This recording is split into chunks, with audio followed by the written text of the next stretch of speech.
The Pat McAfee Show. There'll be no rules for our guests, for us, for the things we can talk about. Yes, sir. Speaking his mind I've never had a problem expressing my opinions or my thoughts or anything like that. while being relatable. I haven't had that manufactured fake-ass celebrity that a lot of people have whenever they go on those big networks. I've had a chance to really build my crew, build my following, build my audience. And ridiculous. What am I supposed to do? So I'm supposed to look at something that I can definitely afford and say, nah. Is that what I'm supposed to do? The Pat McAfee Show starts in 3, 2, 1. Hello, beautiful people. It is this Tiger Boost Better Hit Thursday, May 19th, 2022. And this sports show shall begin now. Yeah! We have the PGA Championship on in the studio, as I assume everybody has around the globe. Tiger Woods is stalking. Tiger Woods is golfing. He's currently even. We need him to end the round that way so we can all hit the plus 250 bet that we made a super boost just yesterday. Rory McIlroy currently in the lead at 4 under in the group alongside Tiger Woods and Jordan Spieth. We will keep you updated as the show goes on about that. We also have some fantastic guests today. Mike Rupp will join us in the second hour. Stanley Cup champion, and although hockey season is over, Yeah. the Caniacs get a big-time win over the Rangers. Huge. Talk to him about hockey a little bit. That should be a lot of fun. Last night's That's Hockey Talk episode was great, Nick. Good job, Nick. Good work Thank you, back there, lads. boys.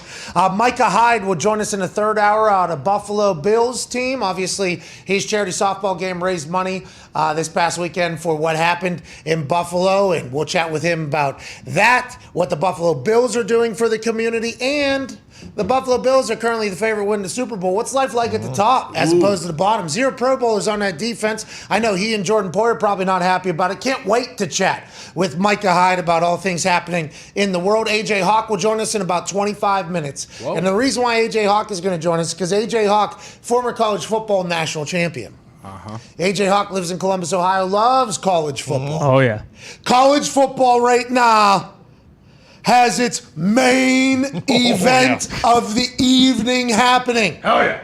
Nick Saban cut a promo last night for like 1 minute and 41 seconds on a show. I don't know where it was, the speech, whatever he was doing. He was live with 2 other people. They hit the internet. He talked about how, the NIL world is changing things. And how Texas A&M, all right, Texas A&M, all right, Texas A&M, all right. They have the #1 recruiting class. They paid for every single player, he said.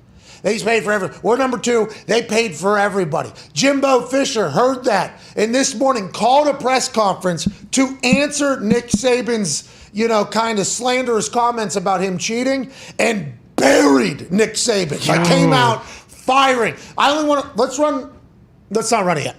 I want AJ Hawk on here. AJ Hawk is going to join us early because I can't wait to see his brain do this thing. They're cutting real promos against each other. College football right now, very alive because Jimbo Fisher and Nick Saban, 2 greats, obviously, 2 champions of college football, are absolutely burying each other. And the NIL world seems to continue to be this gift that keeps on giving. Not only is there commissioners of leagues going to lobby in Washington, D.C. about guardrails and rules, and teams like Central Michigan offering $1 million up for Caleb Williams, the quarterback that inevitably would go to USC to go there. It's the wild, wild west, and now it's got 2 big-time names in college football sending public shots at each other. It is a beautiful thing, and we'll break it all down in about 24 minutes. Okay.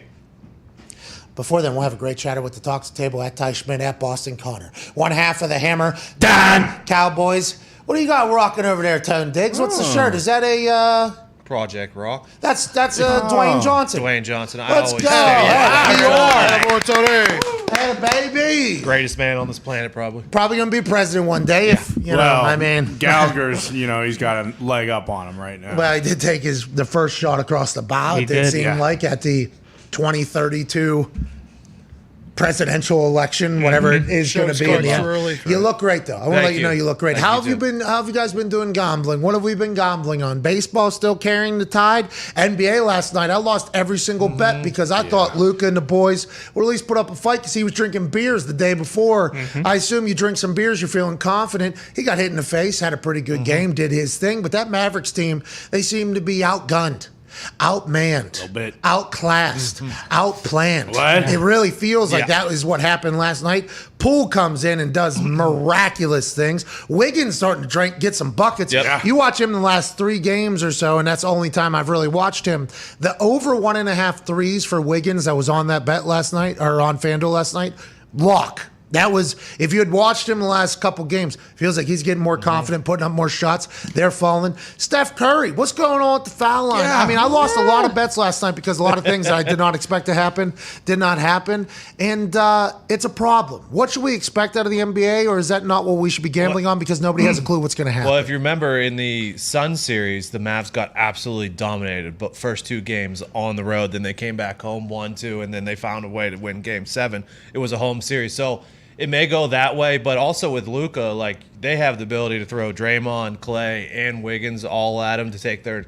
They don't have to go at it one at a time. You know what I mean? Luka will end up getting his. Did you bet 40? Did you do Connor 40. bets? Yeah. Connor bets. Oh, yeah. Well, you should have seen him pregame, Tony. I mean, So that's the problem, because Connor and I saw the same thing. We were watching the TNT coverage live from the stadium. Interesting desk size. I was on the Mavs too, by the way. So Yeah, plus 5.5. Yeah. Me as well. I thought they were going to show up, but we should have known up there. Golden State. Some people still wearing masks there. yeah. I don't fully California. understand. But that area, right, is the super, Yeah. hey, Oh, we're yeah. going to be safer and True. better than everybody we- else we on have Earth thing. technology. Yeah, we saved the world. But not everybody, though. no. Like a lot of people in that arena were not wearing masks because they showed like Steve Kerr and everybody, they're wearing their masks while he was talking to the team. He was even fixing it to make sure it was over the nose and everything, and all the coaches had it. So I was like, oh, that must just be like San Francisco or Golden State area. Then I looked in the crowd. That was not the case. I was very intrigued by it. And this whole NBA time, and the NHL have it in between periods. There has to be a mask. That one lady had a full, Covered her eyes. her mask went from her hairline to her jaw. Yeah, Hextall, And everybody's favorite. from ear to ear. And I don't know if COVID was getting in or out, but it was tough to understand what the fuck she was saying. And she's the only person in the entire arena that's wearing a mask. I guess it just, we're still in it, I guess. Yeah. Yes. If you choose to, you choose to, and if you don't, you don't. No, but I don't think these NHL intermission, I don't think they're people who choosing actually to. work for the networks, it's mandates still. I think so, yeah, because Yeah, the Jackie teams Redmond, make them. Jackie Redmond yeah, came you're out right. and said, Jockey. I'm not choosing to fucking wear this, okay? They're forcing me. She didn't say it in those words, but there's a lot of people saying, Take off that fucking mask, Jackie. yeah. Jackie was like, well, I'm kind of forced to do this. I don't know what you want me to do, but why is that still a thing? I don't know. Nick, why is that happening in the NHL? I assume they're just taking every possible precaution because there are still random spurts. We see Charlie McAvoy, obviously, last series of guys getting it. So you don't want to have some reporter coming in from God knows where, whatever they're out gallivanting around. Yeah, spreading Nick. COVID. Yeah, that's it, Nick. That's good. Yeah, because these players aren't interacting with any other humans that aren't wearing masks at any other Yeah, I time don't- during I the don't day, and there isn't people right there next to them that don't have masks on, you know. So if this reporter that was to ask them one question in between a period was to do it, I mean, that would be a real bummer because they would know it came directly from that interview and not like, I don't know, the gas station, the stores, the restaurants, life, everything's happening right now, right? That's what the NHL is saying, though, is what you're saying? I guess that's their logic. Kind of bums me out every time I see it. I'm like, man, we haven't. What do they know that I don't know? Have we not beat this motherfucker that took us all out, that brought us all down? I thought we beat this thing. What are we doing? I don't know. And by beat, it doesn't mean it's disappearing and that it wasn't terrible when it happened. It's like, no, we're back to living, though. Bingo. Again. Feels like we're back to living life, which is we should always enjoy. And with what happened with old Uncle COVID, I think we should appreciate even more than we ever had in the past how much we have life and we live. So every time I see it, like Steve Kerr, I have a lot of respect. I think he's an incredibly intelligent man. I'm like, what does he know that I don't know? Like, is there still a chance I'm going to walk out there and I'm going to lose my taste, I'm going to lose my smell, and I'm going to fucking die? Is that still happening? Because that's not what I'm thinking. Every Friday night, I'm in an arena with 13,000 people living their best life. And although I did get a bad case of COVID what was that before football season? Yeah. Yeah, right Very before. high fever. So I have respect for what people had gone through with COVID. I was 104.5 degrees or something like that. I mean, I would potentially should have went to the hospital there. Instead, I came on the show. You did. Okay, so did. I was miserable. I was not great. It was maybe my worst performance ever on a microphone. I was vaxxed, so I'm not saying it wasn't bad at one point, but it feels like the overwhelming situation and sense is that we're all the way back. I don't understand why Jackie Redmond and the people in the NHL network have to do it. I honestly, I'm like, why is this still a thing. But then I guess health and safety people are still missing games because of it. Yeah, and Kerr had COVID last week, I think. So when he was wearing his mask, it made a little sense. But also, once you have COVID, don't you have the antibodies for forever? 90 days? And if he's having, why is he even there? If he's not having any of the Symptoms. yeah. So he's a He's simp. a simp. Yeah, He's a that's simp. right. He's a He's simp. a simp. Yeah. He's a simp. So he's a simp right now. So they say, but what I guess we don't know that if a simp can't spread it. I thought that was the thing. Like, if you're simp, okay, yeah, look out. get the fuck away from That's me. right. But if you're just a simp, like, If you're a simp, be a simp. if you're a exactly. simp, Who Keep on cares? simping. I don't think it, whatever. It's interesting. I just want to know what they know that I don't know. Because I would like to know what they know, because if I know what they know, maybe that changes how I operate every Friday night. Running, hey, Yeah. good to see you. Yeah. You know? That's fair. This is what we were So saying. I would like there. to know what the fuck they know. Like, why is the NHL having them do it? Like, I'm sure the reporters, I'm not 100% sure what their, hygiene level, I assume that they wash their hands every. Yeah. When I'm running through that arena, I'm not sure some people in there have, thought about doing that in a little Right. bit. And I'm in there hugging, how you doing? What do they know that I don't know? What does some places in the NBA know that I don't know? Miami, they got all their security still. Oh, yeah. Should I know what they know? Am I potentially, when I'm at SmackDown, having the most social interaction with literally hundreds of people? Literally. Yeah. What do they know that I don't know? I would like to know. question. And that is why whenever I see it, I'm like, what the fuck? Am I still potentially putting my life on the line every dap up? Well, like you said, I mean, it makes more sense that you. But I think we're in a different spot. When you had COVID the first time, it was like still, hey, Oh, yeah. this guy might need to go to the hospital. I mean, all the stadiums are packed. It is a different Every time right now. arena's packed. Yeah. Every Oh yeah. stadium's packed. Even when you got it, they were all packed. Yeah, that's that's what I'm right. saying. Like, Yeah. should I still be that worried? I've got it 2 times now at this point. I'm double vaxxed. What am I? Well, this is what we talked about last week. Like, I think there's just going to be a group of people that are always going to wear a mask forever now, just because of the fact that COVID's not just going to disappear into the sky one day. Now, just a follow up though. There are people being forced to wear masks still as well. Yes. For sure. And I don't want to be their voice because I don't know why they're being forced to wear a mask. I would just like to know if I should be wearing a mask as well. If Right. they are. Yeah. Are they safer than I am? Are they more safe than I am? I guess. Maybe. Is it needed though?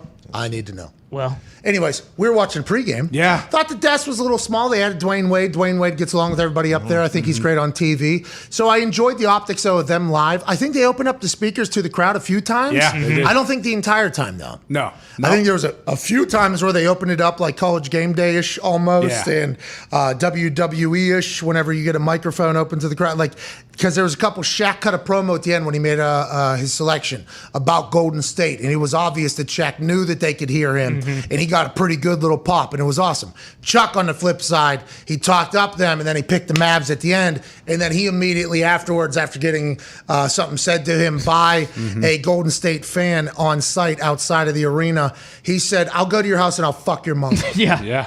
Okay, and that is what Chuck told us why he's not on social media, by the way. Chuck told us he's not on social media because he would not allow somebody the opportunity to have access to him because he is somebody who has to respond. He said, I'll have a couple of tequilas, or I forget, I think tequilas Yeah. was his Yeah. drink. Tequila. I'll be at a bar, I'll have some tequila, and somebody will say something, and lo and behold, I will respond, and I will be better than that person is at talking shit or whatever. And it's always that Chuck is unclassy, Chuck's unprofessional. Nobody ever judges the person that talks shit to Chuck, and Chuck is just answering how he would answer and how he's answered since the beginning. Last night we got to see that when he said he would fuck somebody's mama in their house. By the way, Chuck, let's get on the internet, because if you're going to be telling people that on the internet every day, we need you out here. Okay, the God Kevin Durant's doing this.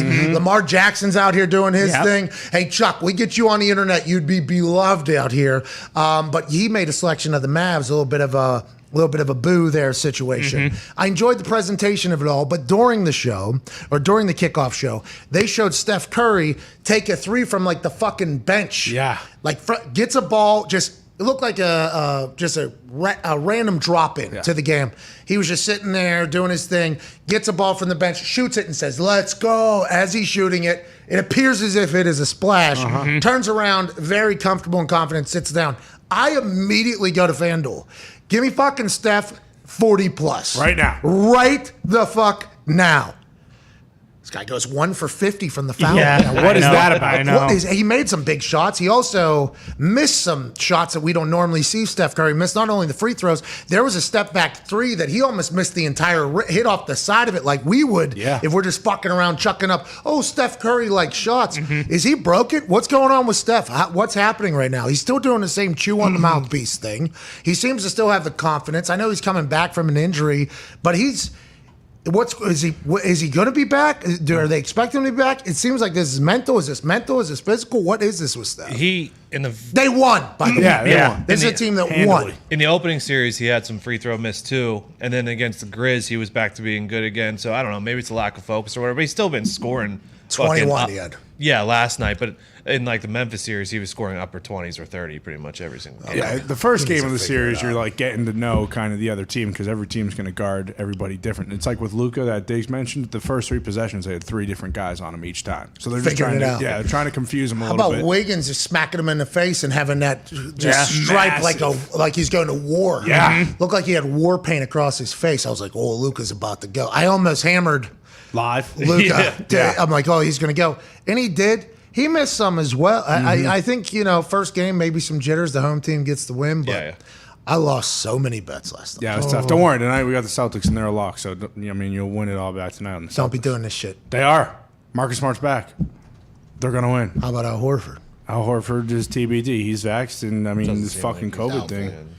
He's doubtful because COVID again? He's doubtful because COVID. Maybe. Yep. They're always doubtful because of COVID until they're probable. So is he like COVID. super duper sick? Is that why COVID is keeping them out? I don't think so because he went through the shoot around on Monday or no. Because there's Tuesday. levels to this COVID shit. We all agree, Yeah. right? Mm-hmm. We all can agree on that. Mm-hmm. I had COVID twice. One, very, very difficult. The second, very quick. It felt like nothing almost. Vaxxed both in the middle of all of that, right? Mm-hmm. So I feel, from my personal experience, I can say, okay, you can get 104.5 degree fever, chills like every 15 minutes, soreness, the whole thing, and, lose your taste and smell. I think some people did in that same thing. And then also it can be, right? Yeah, that's it. Yeah. So are they just judging them all the same whenever it comes like Al Horford's playing time? Is it Al Horford deciding it? Is it the NBA deciding it? How is it decided, I wonder? I don't know how sick or how many symptoms he has, but Tuesday before the game when they did their day shoot around before they actually went into the arena later on, he was there. He wasn't really struggling in any facet of the shoot around, so I don't know if he actually does all of a sudden got symptoms maybe a few hours later in the day. Hopefully he's back, but Marcus Smart being back's the biggest deal. Okay, I don't know if the Celtics are a lock, but I need a bet to hit right now, and this Tiger boost is not looking good. No. He's +1 right now. Oh, wait, this is for birdie, though. Off the green from the fringe. Leaves himself a 10-footer. Yeah, a lot of meat left on that bone. Oh, shit. He got a read of the green, though, when he shot it over there, so he knows which way it's going. No, I was going too fast. Fuck. That thing was Humming. hard. Yeah. He golfed with the director of golf just a week ago. Yeah.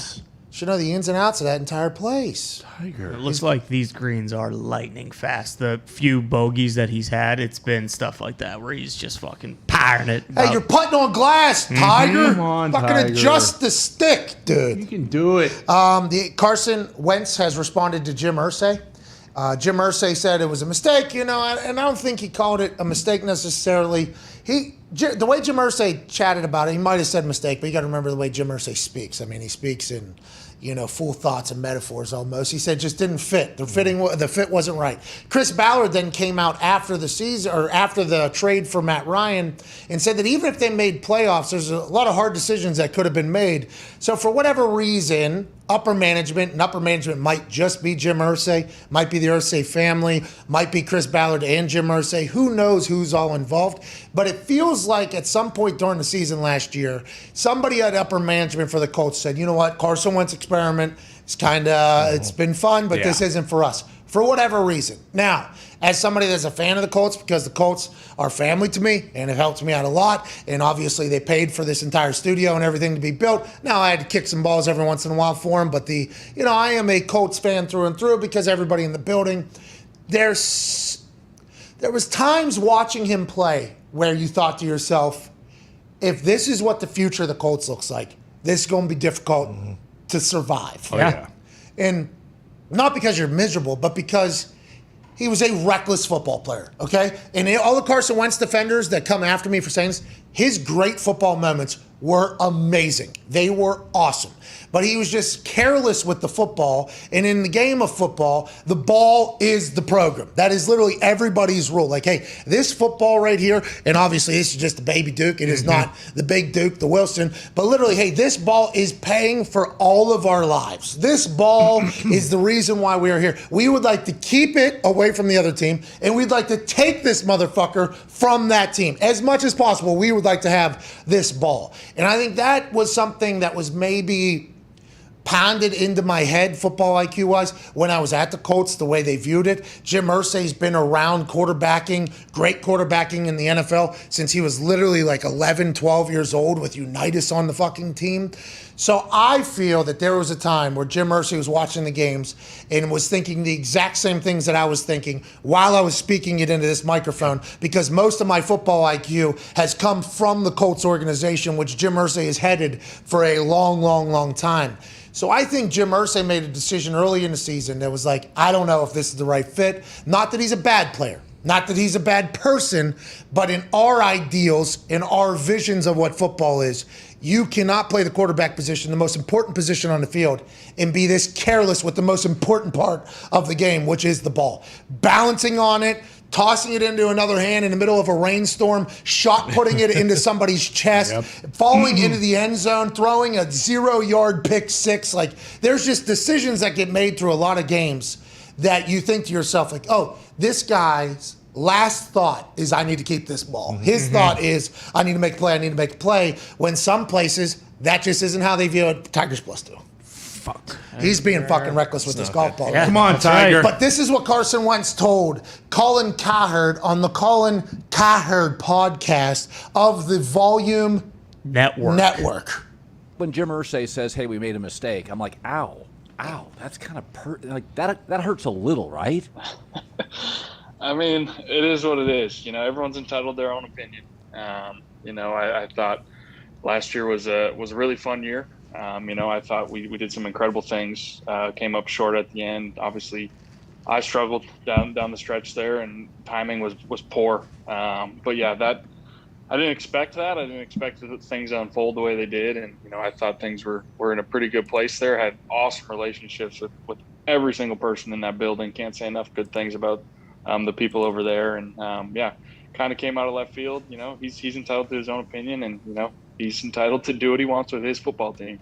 He is in his life, but I like that Carson took the high road. Yeah. And once again, I don't think Jim Irsay had any negative feelings towards Carson Wentz, the person. I honestly believe it was just his style of play that Jim Irsay had experienced for half a season, maybe 2 games, 3 games, however long. And Jim was like, I'm not doing this every single game, no matter how this ends up. That's kind of what Ballard alluded to. I like that Carson Wentz took the high road, which once again, Carson Wentz probably an incredible guy.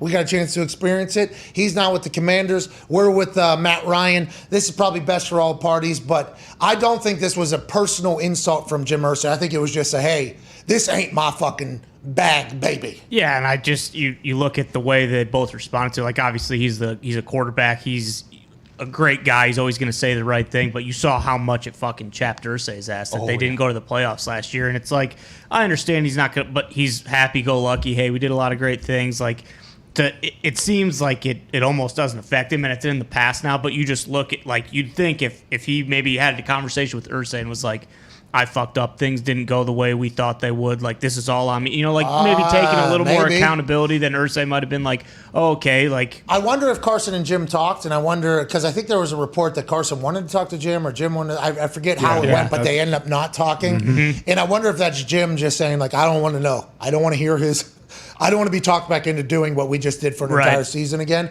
Or if, just fascinating the way everything can be depicted and how incredible the game of football is and how deep it is, because Carson might have great success with the Commanders. Honestly, I genuinely believe that there might be a run next year where Carson puts the Commanders on his back and wins a lot of games for him. Because when Carson is playing good football, he is a great football player. Massive chance they're doing well for the Commanders, too. Like, he is a tough son of a bitch. He just, I mean... Careless. When you come out that flat... Just fucking careless. Yeah. This isn't North Dakota. Yeah. Like, QB's got to get the team ready, and look what they did in Jacksonville. Like Jim Irsay said, that wasn't flat. That was just not showing up. We weren't even competitive. At halftime, they were telling me to stay positive and optimistic. I said, this ship has sailed. Call the plane. I'm out of here. Let's get to a break. On the other side, we'll dive into a real beef. Jim and Carson, not a real beef. No. Let's go. Jim and Carson, just two humans, two ships sailing past each other in the night. That's right. Not for each other. Nope. All right, whatever you got, you got. Whatever I got. We're just going to do this. Jimbo Fisher and Nick Saban, two ships that decided, boom. Yeah. We got that on the other side with AJ Hawk. You're going to want to hear all of this, I think personally. Yeah. Fucking drama and controversy from two massive names in the college football world. This ain't going to be the end of this either. No. This ain't going to be the end of this. No. And we don't normally cover college football because we don't know enough about it. We know all about this. yeah, That's right. We're back and forth. Cheers.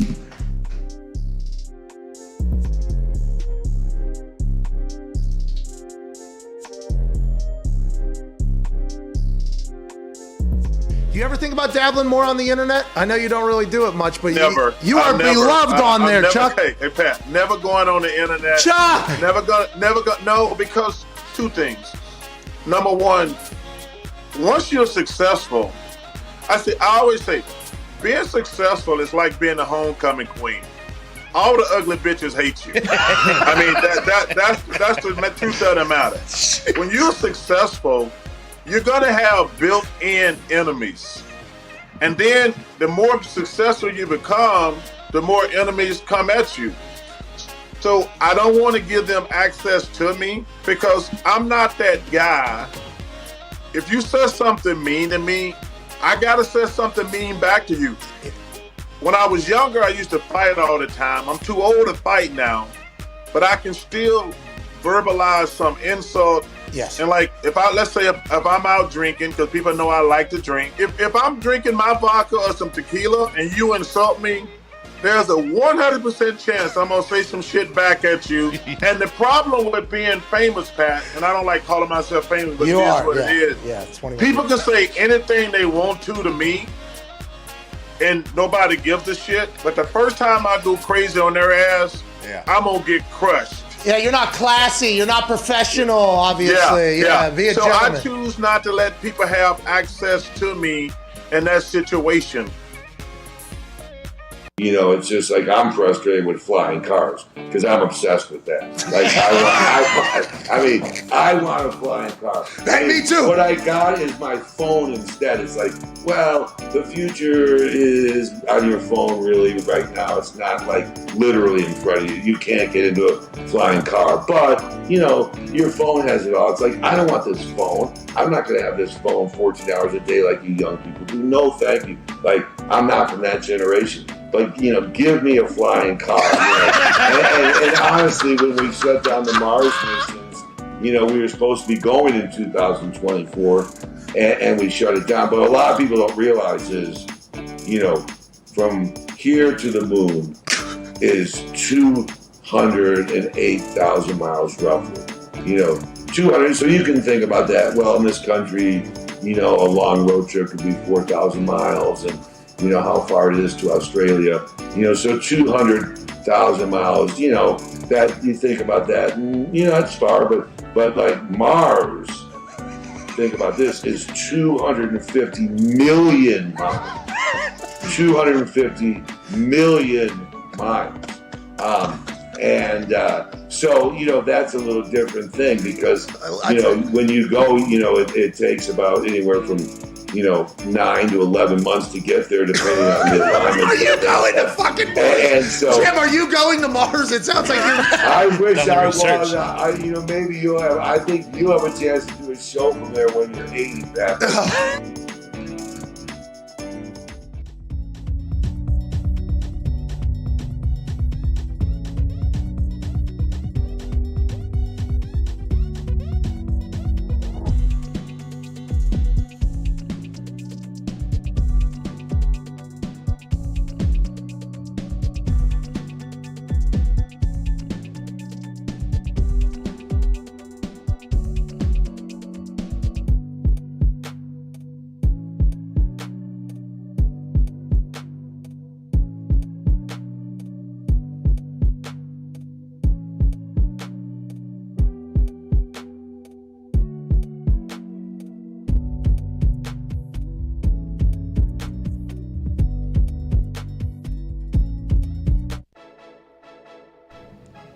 Welcome back to the Pat McAfee Show. Boston Connor with the first selection of the discounted shirt wheel. Yep.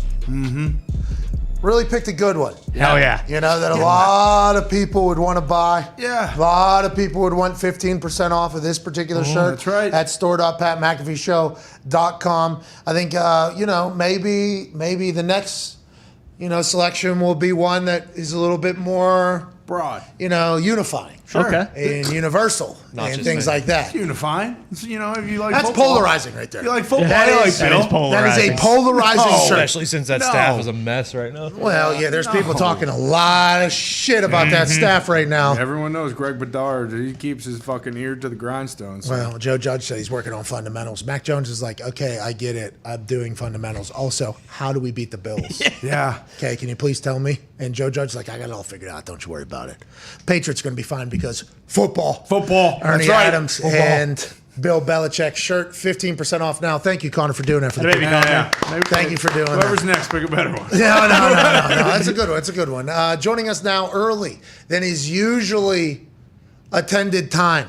He's a college football national champion, an Ohio State Buckeye hero, a Hall of Famer, an actual, icon in the state of Ohio and in college football. That's right. He was ranked in the top 50 or top 100 college linebackers, like in the top 8 or something, by a ranking system that also had Iowa State as the best college town in Iowa. That's a good point. So of take it with a people- grain of It's true. salt. So we don't No. know what's real, Stop. what isn't. But AJ, whatever, the guy that's about to join us, absolute legend of college football, ladies and gentlemen, Aaron James Hawk.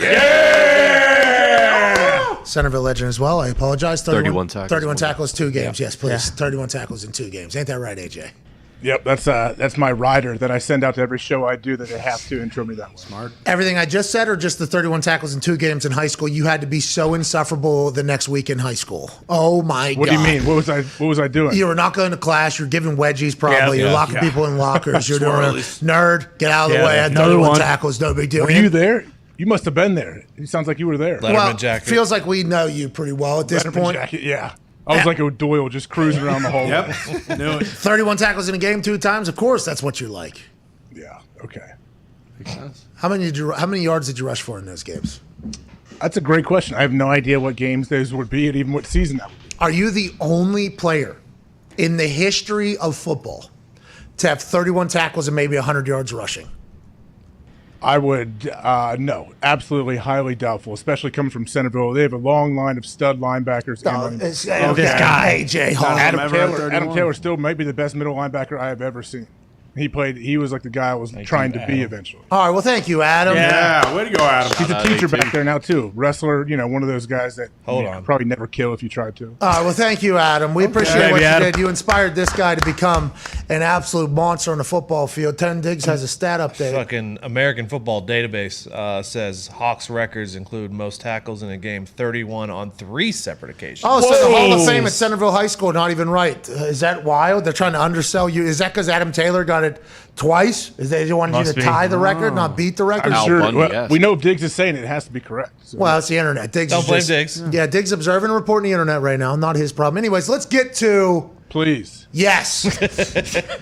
AJ, this NIL deal has been the gift that keeps on giving to us that cover the sports world. Central Michigan or Western Michigan or something offered up $1 million to a player to come play for them. Instead, Caleb Williams transfers to USC and is their starting quarterback instead. But a MAC school put up $1 million to get this player with this NIL ruling.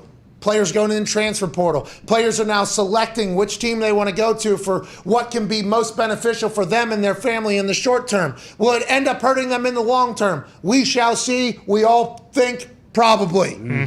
Nonetheless, it'll hopefully get figured out. Now, the NIL ruling in the ability to give out money and pay players and get players money for them to join your squad has started a beef between 2 lifelong friends. 2 guys from West Virginia. One has climbed to the mountaintop one time, the other 6 or 7. Yes. 2 guys that have changed the sport of college football from the same area during the same time, who have done things parallel to each other, one winning at a much higher rate than the other. Nick Saban and Jimbo Fisher are about to fucking throw hands. Yes. We're talking old school Donnybrook. Hell We're yeah. talking West Virginia, right to the mouth. Nick Saban, all right, throws a left back at Jimbo Fisher. This all started last night with Nick Saban speaking on a panel publicly where he talks about the state of the NIL, the state of college football, and in doing so, saws down an old friend that starts a war that we have not seen in some time publicly. Here's Nick Saban starting that thing. The shot heard round the world. But I know the consequence is going to be difficult for the people who are spending tons of money to get players. And you've read about them. You know who they are. I mean, we were second in recruiting last year. A&M was first. A&M bought every player on their team. Made a deal for name, image, and likeness. All right, we didn't buy one player. Okay. All right, but I don't know if we're going to be able to sustain that in the future because more and more people are doing it. Yes, So it's tough, and people blame the NCAA. But in defense of the NCAA, we are where we are, all right, because of the litigation that the NCAA gets, like the transfer portal. Every time somebody wanted to transfer, they'd apply for a waiver. All right, if you didn't give them, if the NCAA didn't give them a waiver so they could be immediately eligible, they filed suit. So the NCAA would back off and give them a waiver. So they just said, we're just going to make a rule where everybody can transfer. That's how that happened. So if the NCAA doesn't get some protection from litigation, whether we got to get an antitrust or whatever it is, from a federal government standpoint, this is not going to change because they cannot enforce their rules. Just like Nate said, we have a rule right now that says you cannot use name, image, and likeness to entice a player to come to your school. Hell, read about it in the paper. I mean, Jackson State paid a guy $1 million last year that was a really good Division I player to come to school. It was in the paper, and they bragged about it. Dahn. Nobody did anything about it. Aflac, I mean, these guys at Miami that are going to play basketball there for $400,000, it's in the newspaper. I didn't know he was going The guy tells you how he's doing it. So, but the NCAA can't enforce their rules because it's not against the law. So I don't think Nick Saban planned on starting wars with both Jimbo Fisher and Deion Sanders whenever he walked onto that stage last night to start talking about the state of the NIL. And I think a lot of people will see this as potentially hypocritical because everybody has assumed that for a long time, Nick Saban had been cheating and paying players and under the table and paying family members to have jobs in the area so their bank accounts change, not the players' bank accounts change. And people are driving around in nice cars. That's what the word was about Nick Saban from outside of Alabama. Am I wrong in thinking that, AJ Hawk? No, that's definitely something that people absolutely would assume, that they are doing it as well as the majority of big-time schools. So the NIL deal kind of allowed other people in other teams to potentially start like almost corralling people like, hey, we're allowed to do what the big schools are doing now. And Nick Saban hates it. Nick Saban's not a fan of it. You could hear him basically saying, we're not going to be able to keep up. All right, we're going to fall down here. In Alabama, by the way, I'm a fan. Roll motherfucking Tide. You hear me? I am a fan of anybody and anything that is dominant for a sustained amount of time because the amount of work and the amount of effort and diligence and time and focus and sacrifice it takes to continue to have success is something that I have the utmost respect for and I'm a fan of. Now, though, it seems like Nick Saban sounds like a little bit of a hypocrite. Yeah. A little bit of a hypocrite in all of our eyes. In all of our eyes, it sounds like a little bit of a hypocrite. And Jimbo Fisher said, nah, you think he's a hypocrite? I fucking know him since the old days. Yeah. This is Jimbo Fisher calling a press conference this morning to answer what Nick Saban claimed just last night. Any contact with Nick since? No. Oh, he's called. He's called me this morning. Fuck. You just didn't take the call? Not going to. We're done. Fuck that guy. And he shows you who he is. And then I just wanted to. He's the greatest ever, huh? You can't move on, bud. Who's the reporter? And then I just wanted When you got all the advantages, Just let him go. it's easy. And I just wanted to. So that guy had a really important follow-up. Yep. Okay. As he was kind of pissed off, he goes, "Yeah, Nick tried to call me. All right, we're done. He's fucking dead to me. Okay, this guy is done. I'm not talking to him. Oh, it's all fun and games, huh? What happens when the rabbit gets the gun? Is basically what Jimbo just said to Saban. Then he would go on to say this about Nick Saban. This one's a big one. Some people think they're God. Whoa. Go dig into how God did his deal. You may find out about a guy that a lot of things you don't want to know. We built him up to be the czar of football. Go dig into his past, or anybody that's ever coached with him. Whoa. You can find out anything you want to find out. What he does and how he does it. And it's despicable. So it's despicable, he says. He says, listen, if somebody out there, okay, somebody wants to do a little investigating work, huh? Who wants to do it? Who wants to do it? Somebody wants to hear it. Fuck, somebody will want to do this. Go ahead and look into it. It's despicable. What is he talking about there, AJ? We're talking. That's what I want to know. I want to follow it. So he says, like, you can find it out. Just do some digging. Talk to anybody that coached for him. My first follow-up, excuse me, Coach, you coached for him for, I believe, 5 or 6 years. Please do expound upon what you are trying to tell us. I would love to know all the details. But I guess, my question is he just claiming that, hey, he did like corrupt things to get recruits on campus and they paid players, whatever? Or is he trying to encompass everything? Like, hey, he's a bad dude as well off the field. That's what I'm worried about. I think B is what he was trying to allude to there. That's why it's so real. That's why this is unheard of, really. Yes, and then back to the football. I mean, him calling him, some people think they're gold. Yeah. You know, some people think they're gold. Rich Rodriguez, same accent, by the way. The West Virginia accent is a sweet one, you know. And Saban moved to Alabama, and he's been in the South for a long time, so I assume the West Virginia and the Southern accent, just like the same with Jimbo Fisher, have come together. But there is a certain cadence that those West Virginia folks have. And the amount of success that they've had, being West Virginia guys, I think West Virginia has a lot of pride in. Now they're seeing these two guys go at it. And Jimbo Fisher wasn't done, by the way. He kind of talking about what we're talking about when it came to hypocrisy from this godlike, czar-like figure that was just running his mouth last night on a goddamn stage. And if you watch while Saban was talking, his right foot was fucking... I mean, he had been thinking about this NIL deal for a long time while he was talking. His foot was doing this thing right here. It's like he is so pissed about this. Yeah. Jimbo Fisher also pissed. This is what he said about the way things have been done under Nick Saban's leadership, basically. And the operations, the way things were done the other way, when the parity was there, like we said, never has been parity. Certain people never follow the rules anyway. Oh. No, I didn't say that. It's my statement. So I believe what was said in the back there was, do you think Saban has broke the rules or whatever? Never said that. Just made a statement or whatever. So Jimbo's just trying to lay things out like, hey, if you guys want to look into what this guy has done, I'm not going to do exactly what he did, which is just openly say that I cheated to get my entire class that beat his class. But if you guys want to go ahead and snoop around, go ahead and do so. Remember the guy at Tennessee, Pruitt? What? He had McDonald's. Yeah, that's right. He had a McDonald's bag, showed up like a couple extra nuggets in this thing, a little extra cheese on that Big Mac if you want to fucking come to Tennessee. What was Saban doing? How has he had success for this long? I know they say it's just competition, and if you get a bunch of 5 stars, other 5 stars want to come because they're going to get better, and everybody basically ends up in the NFL, and you're going to be a national champion. That seems like a lot for recruiting, but everybody has assumed that Nick Saban has cheated of some sort with the old rules of the NCAA. Now everybody else is getting to do it, and he's pissed. That is why the big hypocrisy thing's happening, I think, AJ. I mean, okay, so now does Saban call his own presser, and does he try to respond to this? And all right. Jimbo's not taking his calls, so is Miss Terry, Saban's wife, going to try to patch things together? Yeah, it's Jimbo's and Saban's, you know, because I do believe they have many mutual friends as well. Oh, yeah. I would assume there's a lot, let alone like ESPN executives as well. Oh, like, yeah.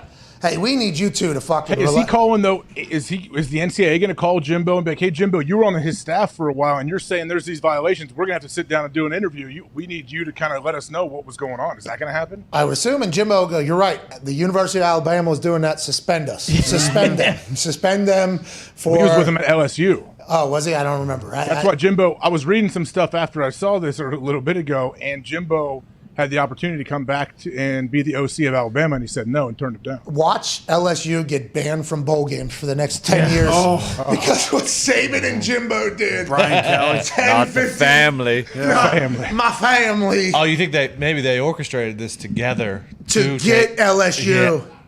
That is what would Coach O in happen. on it? Maybe. Coach O, maybe. Yeah. Yeah. I remember you guys cheating all that stuff. LSU, I had to clean it up. You know what I mean? Like Tom Walm's game down there. Yeah. Waystar. Anyways, Deion Sanders also not happy, obviously, with Saban. Much more lighthearted than Jimbo Fisher. But I guess him saying, they paid a guy $1 million. I remember that happening. Oh, yeah. I remember that being big news. It was something. It was legal at the time. It was? It still is. Is it still legal, or is this what they're trying to retroactively go back and punish? Boom. That's what they're trying to do, because I guess what Saban said, where there was a rule where you can't openly recruit players with NIL money, and then everybody started doing is what Saban's point. Well, I think Saban's entire point there was that there is a rule that the NCAA can't enforce because there's no litigation behind it. And I think the way he went about saying that, he fucking murdered one of his friends. Yeah. And buried his Aflac partner as well. But it was just him trying to make, I think, an overarching point. That is, you weren't allowed to ever just use NIL deals as recruiting tools. But literally, I was in college football for one fall, basically. That's it. And everybody I talked to, when they were talking about the NIL stuff potentially coming into being, it was like, yeah, we got dealership here. We got this company that'll let do a meet and greet. We'll be able to give guys like 20 grand for this autograph signing here, 30 grand here. I would assume all those things would be laid out to a recruit. Hey, we have this dealership that twice a year will do a $25,000 signing where you'll sign a bunch of stuff and you'll be there and they'll sell it. We can do that 2 times a year for you, about $50,000 a year if you were to come here. This is what you'll be able to get. I guess it's different when they just say, hey, here's a check for $50,000 to come here, as opposed to that. But I assume this was always going to be utilized as a recruiting tool. I don't know why anybody else assumed differently, unless you were at the top and you were the only one that was able to do it for so long. Well, how do you prove that a school did use this as a way to bring a high school player there? Technically, could you show them, hey, look at what your receiver coming in here. You're a 5-star recruit. Look at the 2 5-stars we had a year ahead of you. This is what they made. Like, hey, we can't promise you anything, but this is the tier we feel like you are on. Well, and I've seen some posts from college recruiting things that are like NIL worth, and they're putting up like $35K. They're putting on, like, how people used to be like 5-star, 4-star. Oh, for players. Jeez. Okay. Yeah. So, like, somebody's like, oh, this is a 4-star recruit, NIL worth, probably with the followers that they have and how good of a player they are, $45,000 a year or something like that. Like, that became like a part of the recruiting process and the scouting process, like how much money this person is probably eligible for. Now, back to the $1 million thing that you were talking about that we all thought was legal, even though Saban just said that was never, ever legal. The recruit that allegedly happened to said, why are my family still live in a small house if I'm a millionaire? And then Deion quote tweeted that and said, I ain't even getting paid $1 million to coach Jackson State. So I think that might have been a miscommunication, or maybe an overarching deal, or a long-term deal that ended up taking place, or maybe a fugazi deal that we thought at the time was a fugazi deal. So I don't know how that whole thing worked out, but this is good. This is good heat. Hey, this is good action between Jimbo and Saban. Oh, yeah. I assume in terms of them like making up, they're going to gas this up all the way until they play in that game. They're October 8th. Yeah, they're hoping we get a freaking Harbaugh, Schwartz situation at midfield after the game, where maybe one of them swings on the other one. I also don't think Saban's happy because didn't A&M pull the upset on Bama last year with a third-string quarterback? Remember there was a video of that kicker's mom in the stands too. It was I believe they did upset them last year too. So Saban. And then recruiting. That's how competitive these dudes are, by the way. Look, they're like 90 years old, these two guys. Okay, they've made like $700 million, these guys. They've won. They're still recruiting every fucking offseason, every single day. They're going in and coaching football every single day and getting pissed off about other people doing stuff. Think about that competitive stamina. It's unfucking matched, I think, whenever it comes to football guys' competitive stamina. Think about guys like Saban. Every day for the last, 55 years, this dude has been just on the grind, trying to find players, trying to find the best possible way to get his points across to the players and what defense and offense you should run. Like, this dude, I don't know. I don't know how guys like that do it. Jimbo as well. Like, I love that Jimbo. So you're telling me there was not a press conference scheduled? Nope. Jimbo somehow tells the SID there at A&M, hey, fucking set it give up. me a And they mic. come Yeah. in. I need a And motherfucking what, does he mic. just go then? And what? He just say, I got to get some things off my chest? Give me a motherfucking mic tomorrow morning. I need it. Did you see what that fucking asshole said? Did you hear what he said? And the SID is like, well, we should prepare some remarks. I got my remarks. What, he thinks he's a god? He's czar? Fucking skeletons in the closet? Yeah, I got all my notes, okay? And if somebody tries to ask me a question, I got shit to say, I'm going to make sure they don't get their fucking question out either at 4 or 5 different times. Bullshit. There ain't no parody. I was wondering, is it bullshit? He was just pumped to get in there and do it. I'm thankful for it. And if you're Jimbo Fisher, I guess that kind of knocks everything that you've ever done, is how he's viewing it. This is like a Pete Rose type situation in his eyes. Yeah. This is one of those like, hey, you're trying to ruin my entire legacy. Is that why he's so pissed off? Or is it just because that fucking hypocrite in Alabama? Is that what it is? He probably, I'm sure just doesn't like what it sounds like from the outside. Anybody like, oh, A&M's got the best class, but they bought all their recruits. People still look at it like old school way where, you paid for those guys when it's illegal, when it sounds like, at least at the time, whatever they have been doing, it's not technically illegal under the rules. Now it may become illegal. I don't know. That's why it's great. Jimbo calls the presser while he's still emotional and jumps in on it. That's what I love. They always say, take some time. Don't ever let your emotions creep in. Just let it die down a little bit. Jimbo's like, no, this is when I need to get in front of a camera when I am juiced and ready to go. No, it's still fresh on my mind. Still fresh on my mind. And if we let this thing continue to boil and boil and boil, people are going to think we're just cheating to be good. We aren't cheating to be good. We fucking turned this place around. Yeah, but a lot of people are also saying, I don't want to cut you off, Connor, that that was a rally cry to the Alabama boosters. That Saban was saying that to like the Alabama boosters, like, hey, Texas A&M is being able to do this. How come we can't? So that's the angle I think that Alabama fans are trying to say. Saban wasn't trying to bury Jimbo. All right, roll tide. He's trying to fucking rally our money people to let them know what everybody else is doing. It's like, well, it's hard to say that because everybody outside of Alabama assumes you guys have been doing this since the beginning, I think. It could be both. Could easily be both. Like, he wants their boosters to step up. I mean, that's how A&M got Jimbo, right? They had a giant contract they offered him. I feel like that's a big reason why he went. Yeah, and a whole new facility. I think they turned that whole thing. What were you going to say, Connor? I mean, I feel like this was the expectation coming in. It's like when the Quinn Ewers thing last year happened, it was like, oh, okay, $1 million. He's going to get paid. Leaves If he leaves, if he left high school to go to Ohio State, he's going to get $1 million. And I mean, there's a kid in Texas who just signed an NIL deal with a Lamborghini dealership. Now, Texas, USC, and also our sources are telling us there is potentially a guy that signed a Lambo deal in Clemson as well. Yeah. That's right. I mean, there's the running back for Texas who was up for the Heisman last year is the one who got the Lambo deal. And by the way, I don't think these are through the school. No, probably These are their own business that they are kind of working. Oh, yeah, because they have agents now. Yes, everybody has agents. So it's like, how do you know what came from an agent and what was offered by a school? Like, if the NCAA is going to try to punish this, I don't know how. I have no idea how you do regulate. Especially going back. You can't go back on what you already opened up. I mean, what can you go moving forward from here? I guess maybe have time restraints on when you can transfer. I don't know. It scares me to death about if they go back 10 months and just decide to punish somebody and make an example out of the school. Because West Virginia got that new quarterback out of Georgia. Yeah. I don't know how that whole thing happened. Hopefully it was just good recruiting by Neil Brown. But if there was any promises made, right, WVU would be. There's no way. They're not going to. They'd have to do it to. How many schools will they have to do that to? Well, that's what I'm saying. Like, the NCAA never does that. They always just make an example out of somebody, don't they? That's kind of like the thing they do. They pick and choose. Like, hope it's not you. Well, that's what I am. That's what I am hoping. And JT just wanted to go to West Virginia Mountain Mama. Take me home, he said. Yeah. Graham Harrell. That makes sense. Boom. Graham Harrell brought him in there. Yeah. I mean, Caleb Williams, I feel like, is the guy that they'll look at because that one Charlie Can't Batch. take out USC. No. And also, You got to remember, like, this. Also, what we were just saying, like, literally what we were just saying is it's not fair.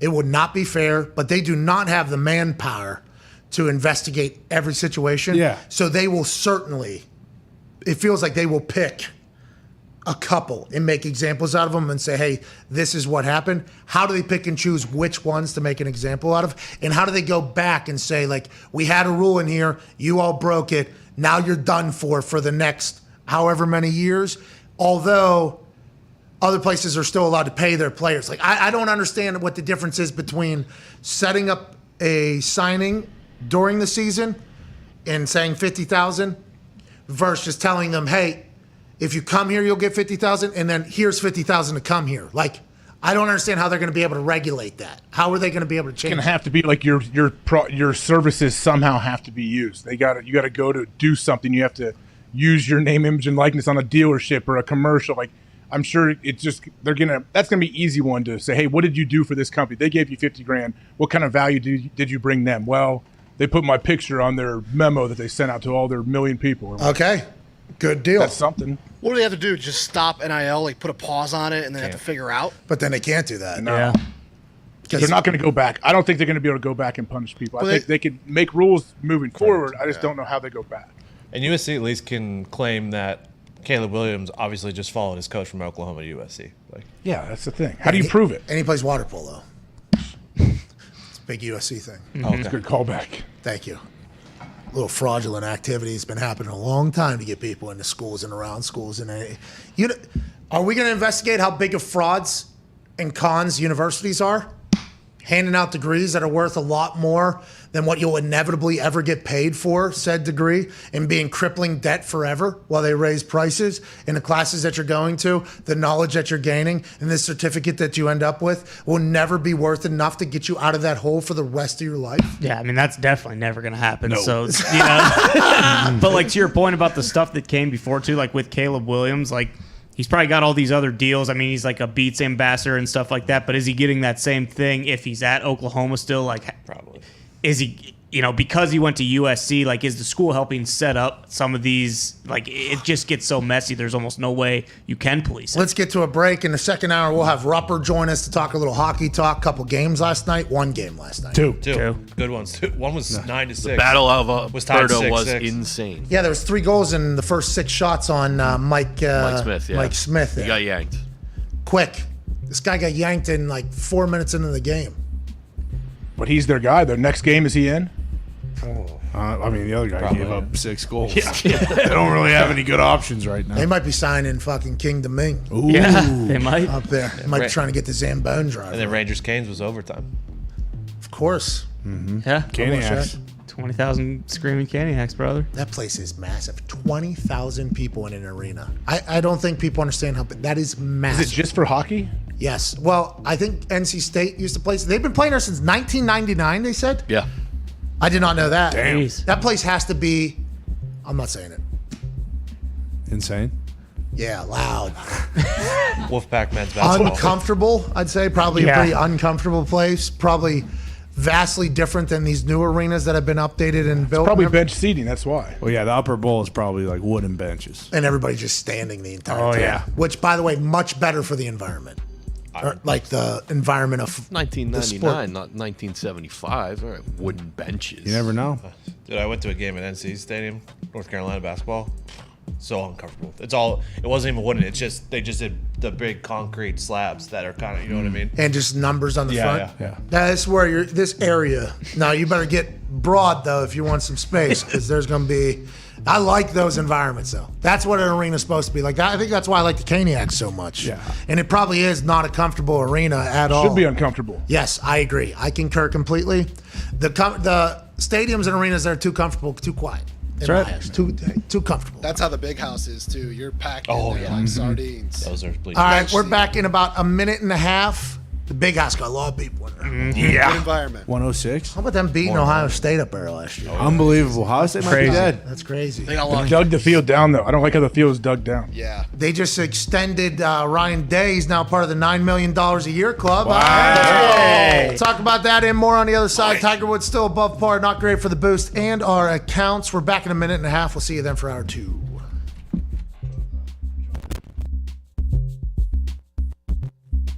I put most of my success down to masturbation 7 times a day.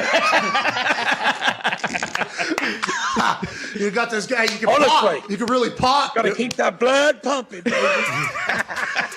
Oh, that's amazing. Is that why you think you throw such bombs? Because what you've been accused of having shit in your gloves and stuff like that, right? Yeah, it's a lot. What's that all about? That's because you're. And the only thing I've been loading is testosterone from all the wanking over the years. I saw that in what was that show? What was that? There was that show, Myth. Mythbusters? Mythbusters did it with a boxer, actually, because the old myth was if you... Women weaken legs. Yeah, beforehand. Then they did on Mythbusters, like, no, actually, you get more testosterone immediately afterwards. The Pat McAfee Show. There'll be no rules for our guests, for us, for the things we can talk about. Speaking his mind. I've never had a problem expressing my opinions or my thoughts or anything like that. While being relatable. I haven't had that manufactured fake-ass celebrity that a lot of people have whenever they go on those big networks. I've had a chance to really build my crew, build my following, build my audience. And ridiculous. What am I supposed to do? So I'm supposed to look at something that I can definitely afford and say, nah. Is that what I'm supposed to do? The Pat McAfee Show starts in 3, 2, 1. Welcome back to that show on this glorious Thursday, May 19th, 2022. Hour 2 shall begin right now. Yeah. Can't thank you enough for joining us here on this glorious Thursday. We're watching along with this super group that is teed off this morning for the PGA Championship. Rory McIlroy, Jordan Spieth, Tiger Woods attacking a golf course together. Tiger currently sitting at +2. Not a lot of holes left to get our super boost to hit. Come on, Tiger. You got this, Tiger. Connor, how'd this happen? I mean, he had a birdie. He just did it. He looked like things were turning around. And he comes back bogey. He gets stuck in the sand. He's going to the beach. I mean, he's got to lock in again. How's John Daly doing? I know he had to lead early. Is he still on the leaderboard, and how high is it? Daly is... Oh, no. Where did he go? He's +1 now. +1. Okay. I think Come John on, JD. I think John would have taken +1 today. Hell yeah. Good work, JD. Joining us now from Attica, Ohio, college football national champion, Super Bowl champion, Ryder Cup champion, and COVID survivor, AJ Hawk. Yeah. AJ. How you doing, AJ? Great to see you again, pal. Yeah, great to be back with you guys. That didn't sound sincere. This fucking guy. I meant we've been going 90 seconds. That's all I was saying. Well, we had to call you back, though. You weren't able to start the second hour with us, but I do appreciate the fact that you are back and you joined us early. It's great to see you. Well, it's great to see you as well. Thank you for joining us early whenever we got a chance to chat about Jimbo Fisher and Nick Saban fucking burying each other, dude. It's 1 o'clock Eastern now. Hopefully by 3 we have a rebuttal from Saban. Yes. Yes. Hopefully Saban will call a press conference to say, all right, I didn't mean to bury everybody. All right. I don't know what Jimbo did. All right. We're just telling you what we were told by the recruits that we were recruiting, as well as Jimbo Fisher recruiting. We even did our old song and dance. All right. We told them that, hey, we'll sign your parents to a job right over here. They don't have a no-show job. We'll give them $75,000 a year each, or $150,000. Your family's richer. They can live here and everything's good. Is that good? All right. And Jimbo Fisher's giving me $1 million. All right. And then Saban walks out of the room. And then that is potentially what we hear next out of Saban. Until then, we just have to assume that Saban is going to continue to be called the biggest hypocrite walking the earth right now, as he calls out somebody else for doing what everybody has expected him to be doing for the last 20 years, 30 years of dominance in college football. Until he rebuts that and says something differently, and we see, maybe some evidence, we will all assume he's a hypocrite right now, AJ. And that is not fair to Nick Saban. All right? It's not. That's why he needs to get out in front of it, I feel like. Yeah, because he tried to get out in front of it by starting this whole thing. And then Jimbo was like, oh, I'll get out in front of it now. Excuse me. And then we need Saban to be like, oh, no, guess who's back in front now? And then Dion, call his own press conference at the end, hit that bitch with that Wayne train at the end, and Dion just buries everybody. That would be fantastic and good college football chatter. We may have some breaking news, we don't know. That's kind of up in the air during a 1.5 minute break. Zito dropped into the stooge and said, hey, there might be some breaking news that we might be able to chat about coming up. Not in our world, in the NBA. Oh. In the association, there might be some breaking news. I'm excited to hear what that is from, an NBA insider that is a friend of the show. Okay. Mike Rupp will join us in 9 minutes to talk about what's going on in the hockey world. 9-6 last night and an overtime thriller. Can't wait to hear what his thoughts are on hockey now that it's officially dead in this office. Tom Brady's going to be the butt of a roast in what they're calling the greatest roast of all time. Variety has learned exclusively. Variety learned this exclusively. Nice. Wow. Hey, Variety, whenever they put their nose down and try to, hunt scoops Yeah. They do. Oh, yeah. Variety has learned exclusively that the iconic NFL quarterback is set to be the first subject of what will be a planned series of new Netflix comedy specials called The Greatest Roast of All Time, or GROAT. Now, for people that have been fans of this show for a long time, they understand that we have already had a GROAT. That's right. The greatest raffle of all time, I do believe. Well, you bought the baseball documentary. You're automatically entered into a raffle to win like World Series tickets, Super Bowl tickets, a Lisa mattress at the time, like 50 things. We called it the greatest raffle of all time, the GROAT. It was a great name. It was. We enjoyed our time with it. Yeah. Now Tom Brady and Netflix are taking the GROAT. Good luck, Tom. To quote my good friend Marshawn Lynch, Tom Brady said, "I'm just here so I won't get fined." Brady will serve as an executive producer on his own and future roasts. His roast will be filmed in 2023 following his next season. Right around the corner. Can't wait. Yeah, but they didn't say his final season there, right? True.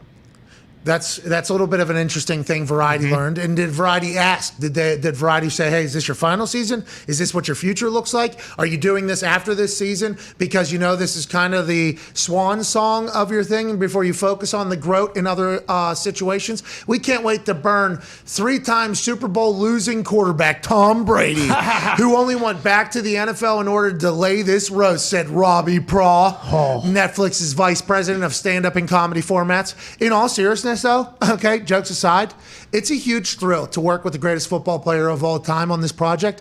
No one's better at taking hits and still coming out on top. So we know the roast will be a breeze for Brady. Wow. This is good. Congrats, Tom. Yeah, Tommy. So, what's that? So that statement hit everything. Yeah, are we sure that's the VP of stand-up comedy or like the head of all stand-up comedy? Or is he like the dad of comedy? Yeah, he created stand-up comedy. Yeah, I think so, maybe. That guy's fucking hilarious. Listen, if Jeff Ross, the roast master, ain't a part of this, I'm fucking out. Yeah, I can't wait to see how good fucking Gronk is up there. That'll be fucking sweet. Yeah.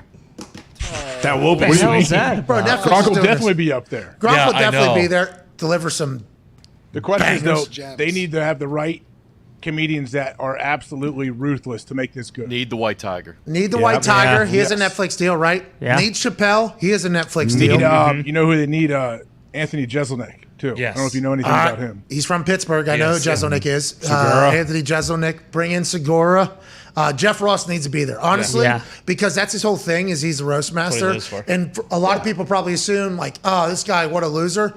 I am massive fan of Jeff Ross. Oh, yeah. But does he do his stuff on Netflix, though? Or is his all Comedy Central and other places? I think he's independent right now. I think he probably can get brought in. I hope so. I hope he can get brought in as a hired gun. Fucking need that guy on the dais for sure. Nick Kroll has a Netflix deal, and he was dynamite at Seth Rogen's roast. So if they have good brains on this, it could be absolutely fantastic. And they'll probably hire writers, roast writers as well, For sure. into this thing. It's going to be great. I think it's going to be great. Why are you so Maybe negative? they'll bring in Amy Schumer. That would be Good idea. sweet. Maybe. Amy will obviously do a burial of everybody on the dais and also probably receive some on the way back, which is what those roasts always become. Yeah, Whitney Cummings is on a lot of them. She'd be good. Okay. Does she have a Netflix deal? She has Netflix specials, I know. Okay. So Melissa there we go. McCarthy. This might be the greatest roast of Sebastian. all time. Hey, this might be the GROAT.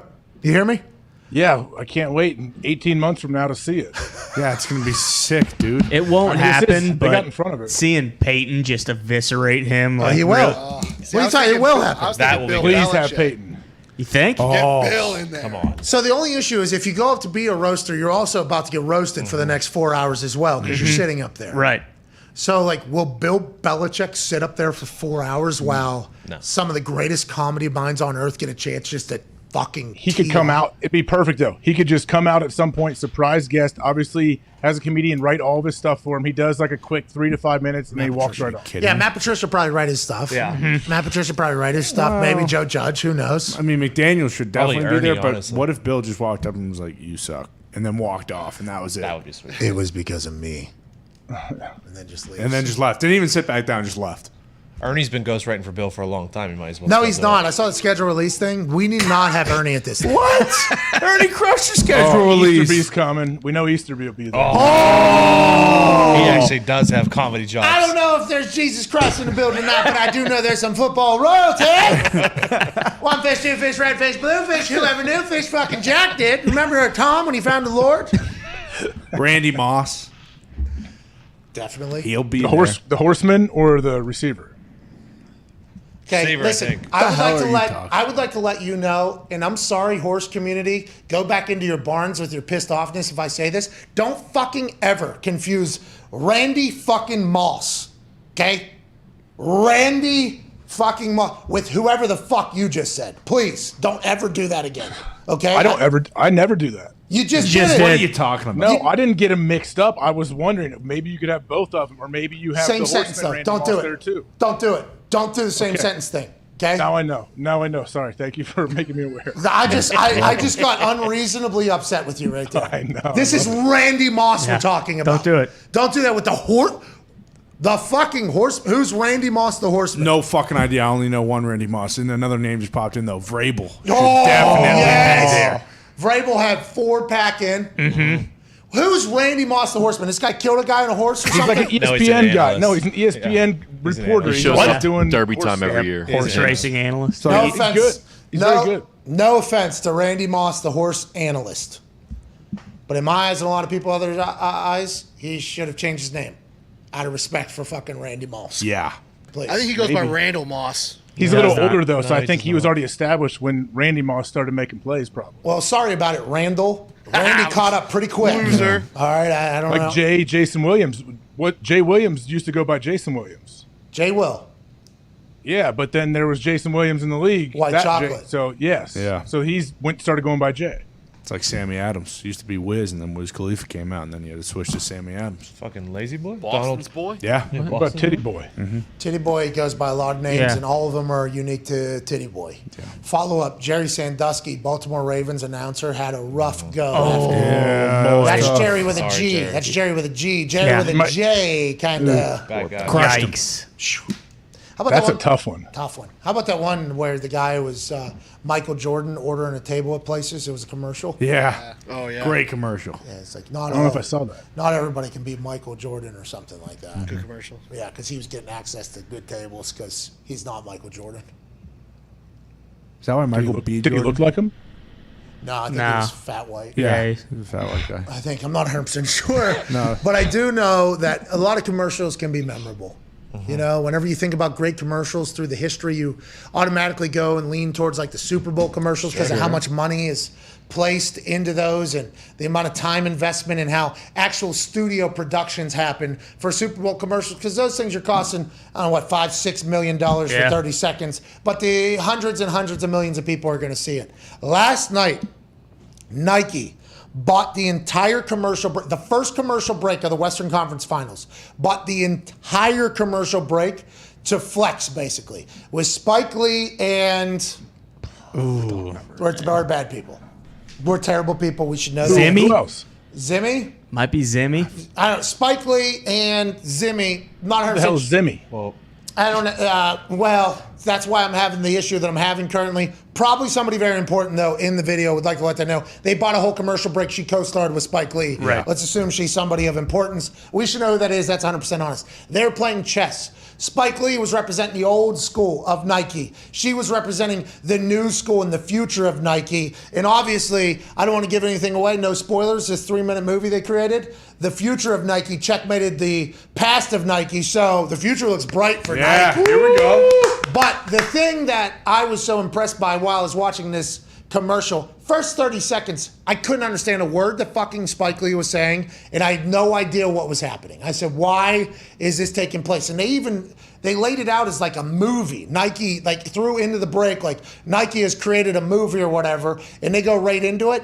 They rattled off basically every single player in every single sport that Nike has represented and been in Nike. Look at these Nike's done pretty good. Now we all know that Michael Jordan saved the swoosh, right? Yeah. Yep. When he made the decision over Adidas to go and become a Nike athlete, and I think he got points in the company, and obviously he's gone on to become a billionaire with the Jordan brand. It's one of the greatest endorsement deal. It's the greatest endorsement deal of all time, I think people would say. But you look at the names: Tiger Woods, Michael Jordan, Kobe Bryant, Serena Williams, LeBron James, Lisa Leslie, Kevin Durant, Rafael Nadal, Sue Bird, John Morant, Bo Jackson, Diana Taurasi, Cristiano Ronaldo, Kirk Gibson, Ronaldinho, Swoops, Ken Griffey Jr., Charles Barkley, Mia Hamm, Alex Morgan, Naomi Osaka, Luka Doncic, Giannis, Chloe Kim, and there was 2.5 minutes more. Yeah. Nike has cemented itself, right, as the most dominant brand in all of sports. As they were listing off all these names, I was like, holy fuck. This is just Nike literally just flexing on everybody. Like, hey, we are bigger than we're with every fucking person that you know from every sport. I enjoyed it. I thought it was a great idea. Had to cost them a lot of money, but it does not matter, AJ Hawk. No, it doesn't matter, but I agree. I am a gigantic fan of Nike. They have a huge head start on all the rest of the companies that have tried to come out with cleats later, which there's a lot of great cleats out there and football cleats now. They weren't before, but Nike is everything is so nice. Like you ever walk into a Dick's Sporting Goods, which you probably haven't in a while.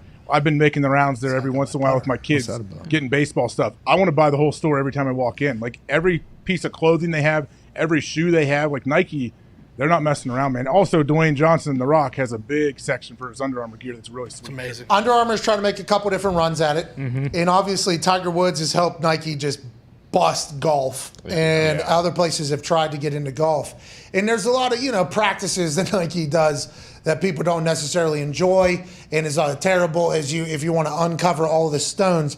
But Nike, the company, the products that they have created when it comes to athletics, such a higher quality than everybody. You're 100% right. What started with a waffle maker and some liquid rubber has now become this conglomerate that spans basically every single sport, even the ones that we've never heard of, representing and helping people, become better at their sport, more focused on their sport, and wealthier in their sports. And that commercial, I think, was well worth it because as soon as I watched it, I sent a text to the boys. It was like, did you know that Nike was a sponsor of fucking every human in the history of all sports, basically? That's what it felt like. Well, in that Winning Time doc that we watched, they actually have like a little cameo from Phil Knight when he's trying to recruit Magic to become a Nike athlete, and basically he did what Jordan did. Like, hey, I'll offer you stock or points in the company, and back then it was worth like nothing, and then it went from nothing in the 80s or whenever that was, 1990s, and now today his points would have been worth $3 billion from when it started. And he said no, and he went to Converse, I believe. This is like the first time I was offered Bitcoin. Because even though it's Dahn now, it was only like a couple $100 whenever I was talking. It worked out. Kobe was Adidas early in his career. Peyton became Nike guy. Peyton used to have he had the tallest Reeboks known to mankind. Those things, he tucked his testicles into those things. They were so tall. They would come up mid-shin. It was amazing watching that dude play in those. So he and Eli kept Reebok alive. He and Eli were the only people wearing Reeboks for a couple of years. Reebok did what's that workout? CrossFit. Oh, yeah. Reebok went into CrossFit heavy, but there was always one training camp practice where Peyton would put those massive moon boots on. Then he'd get a shield on or a visor on his helmet, and he would walk out later than normal, and he would just act as if everything was absolutely, everyday stuff, and it always brought a big pop. What the fuck? A lot of that. More excessive running those days, it felt like, so he could get those things rolling. Those were great days. I think he went to Nike, though. I think he ended up transferring to Nike once Reebok kind of fell off or whatever. He was not on that commercial last night. No, Tom has been with Under Armour for a while, and Steph Curry was, but those like tall boots you're saying, remember the Cam Newton ones for Under Armour? Yeah. Those the were ankle awesome. braces. Yeah, they were diesel. Yeah, those were awesome. Those were some of Under Armour's best work. I don't know. They need to get back in the lab for a lot of this shit. Other than Project Rock, a lot of this shit needs to get back in the lab. Joining us now, and I apologize that he had to sit here and listen to this conversation, but it was worthy of it. I don't know how much work Nike does in hockey. Does Nike even dabble in hockey world, Nick? Not so much anymore. They used to be really big. Early 2000s when like Mario Lemieux came back, he was a big Nike guy. Yeah, he wasn't in a commercial. What's that? What the hell's that about? I don't love that. A man that we'd put in a commercial for our company if it ever makes any type of success story. A guy who has really legitimized our hockey talk. Because our hockey talk for a while was just a bunch of people screaming in the microphone saying the same thing over and over and over. Yeah. Then we brought in Stanley Cup champion, a man who has revitalized That's Hockey Talk. Last night's episode was fantastic. An Ohio dude, Stanley Cup champ, Mike Rupper. What's up? Hey, I'll be honest with you. We still do a lot of fucking yelling in the mic still and just kind of saying shit. So I don't know how much has changed, but I'm having a blast doing it, man. It's been a good time. I want to say this, though. You're talking about Nike and hockey. Nick, you know this, Gump, you know this, a lot of you guys may know this, but one of their big guys when Nike made that push to get into hockey was Sergei Fedorov, right? Sergei Fedorov, if you guys get a chance to look it up, he came out with white skates, right? All white, and it was sick. Tongue down, so there's a style of wearing it. I don't know how it is in football, but like there's a style, like you got the big tongues on your boot, right? You fold them over, you fold the tongues over, and it looks like an extra little swag or a little style to it. Vetskin, right? The white boots, and this guy was dancing. So I remember when I was playing in the Ontario Hockey League, I went to the trainer, and that was like the hot thing, right? The white skates, but you had to be you had to be a guy. You had to be a man to wear the white. Like it wasn't for everybody. It was flashy. And I went to the trainer and I'm like, I want to order these Nikes, these white ones. He's like, what? He's like, you can't wear those. I'm like, why? He's like, you're not a dangler. I'm like, I want to wear the fucking skates. And I was denied wearing the white Nikes because they were like a higher echelon of skill and I wasn't there. But Nike had a big push, and but then they got bought up by Bauer, and Bauer's the biggest company in hockey right now. Well, they fell off because they wouldn't let Rupp wear their fucking skates. Yeah. I mean, I know they're a successful company, but there's always going to be some flaws in their history. That is certainly one of them. Yeah. Let Rupp skate. Dude. Let him skate. Let me high step. Yeah. I wanted a high step in the white boots. What's wrong with that? I don't understand. Imagine your big ox ass coming out with the tongue flipped down on the whites, flying around, hitting people, cheap shotting people. Now that we know how you like to play. He did a full demonstration last night on That's Hockey Talk. Hey, when somebody's skating like this, all right, where am I supposed to hit him? Where am I supposed to hit him? Is what he did in the whole show. I'm like, in the fucking shoulder, Rupp. What are we even doing? But you, absolute stallion on the ice, and you've been great for the show. So we appreciate you very, very, very much, honestly. The connections, the booking, the chatter. I've learned a lot about hockey from listening to you. Now let's dive into a little bit of that now. Carolina, 20,000 people in that place since 1999. Is that place just outdated, old school, and do people just stand the entire time? And is that the best environment in hockey? It feels like it is every time I tune into a game down there. You know what? I don't know if it's the best environment, but it's up there, and it's one of the older buildings. So the acoustics are extremely loud. It's booming. Like you can have when that crowd. I've been there in the playoffs before, and when there's a goal scored, literally the water bottle sitting on the bench starts shaking. And then the noise in the place, the music going. It's an atmosphere, and it's really cool too. And we talked about this before. It's a big parking lot around it. Like it's in kind of the middle of nowhere down there in Raleigh. It's not like in a city. So tailgate, man, guys, people go there hours and hours before, barbecues, beers. Like it's a ruckus spot. But there's so many good spots in the league right now. But this is a really interesting series because I know you and a lot of other people want to see Carolina punt the New York Rangers out of the playoffs or what happened in the first round. That is correct. That is correct. But it's funny. I don't know if you guys caught it. So the Carolina's team, they made it where nobody out of state can buy a ticket for the home games in Carolina. And maybe that's to keep the New York Rangers fans out of Carolina's home games. So everyone's having a fucking conniption about it in New York. Like, are you kidding me? Blah, blah, blah, blah. So Bud Light steps up and has an awesome ad that they throw out there the other day. And Bud Light's sitting there and they're like, you know what? Ranger fans, you go down there. I know you can't get in the arena.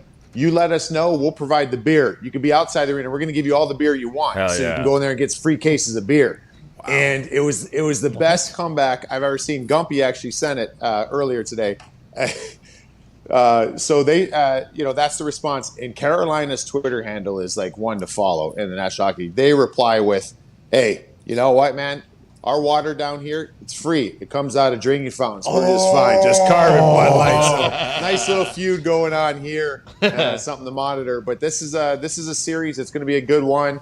The Rangers played probably the better game in Game 1, but Carolina got it done, man. So it's going to be, I think it might be a long one there. Love Carolina. Can't have them bashing Bud Light, though. No, can't have it. And also, I don't like that Bud Light chose New York over Carolina.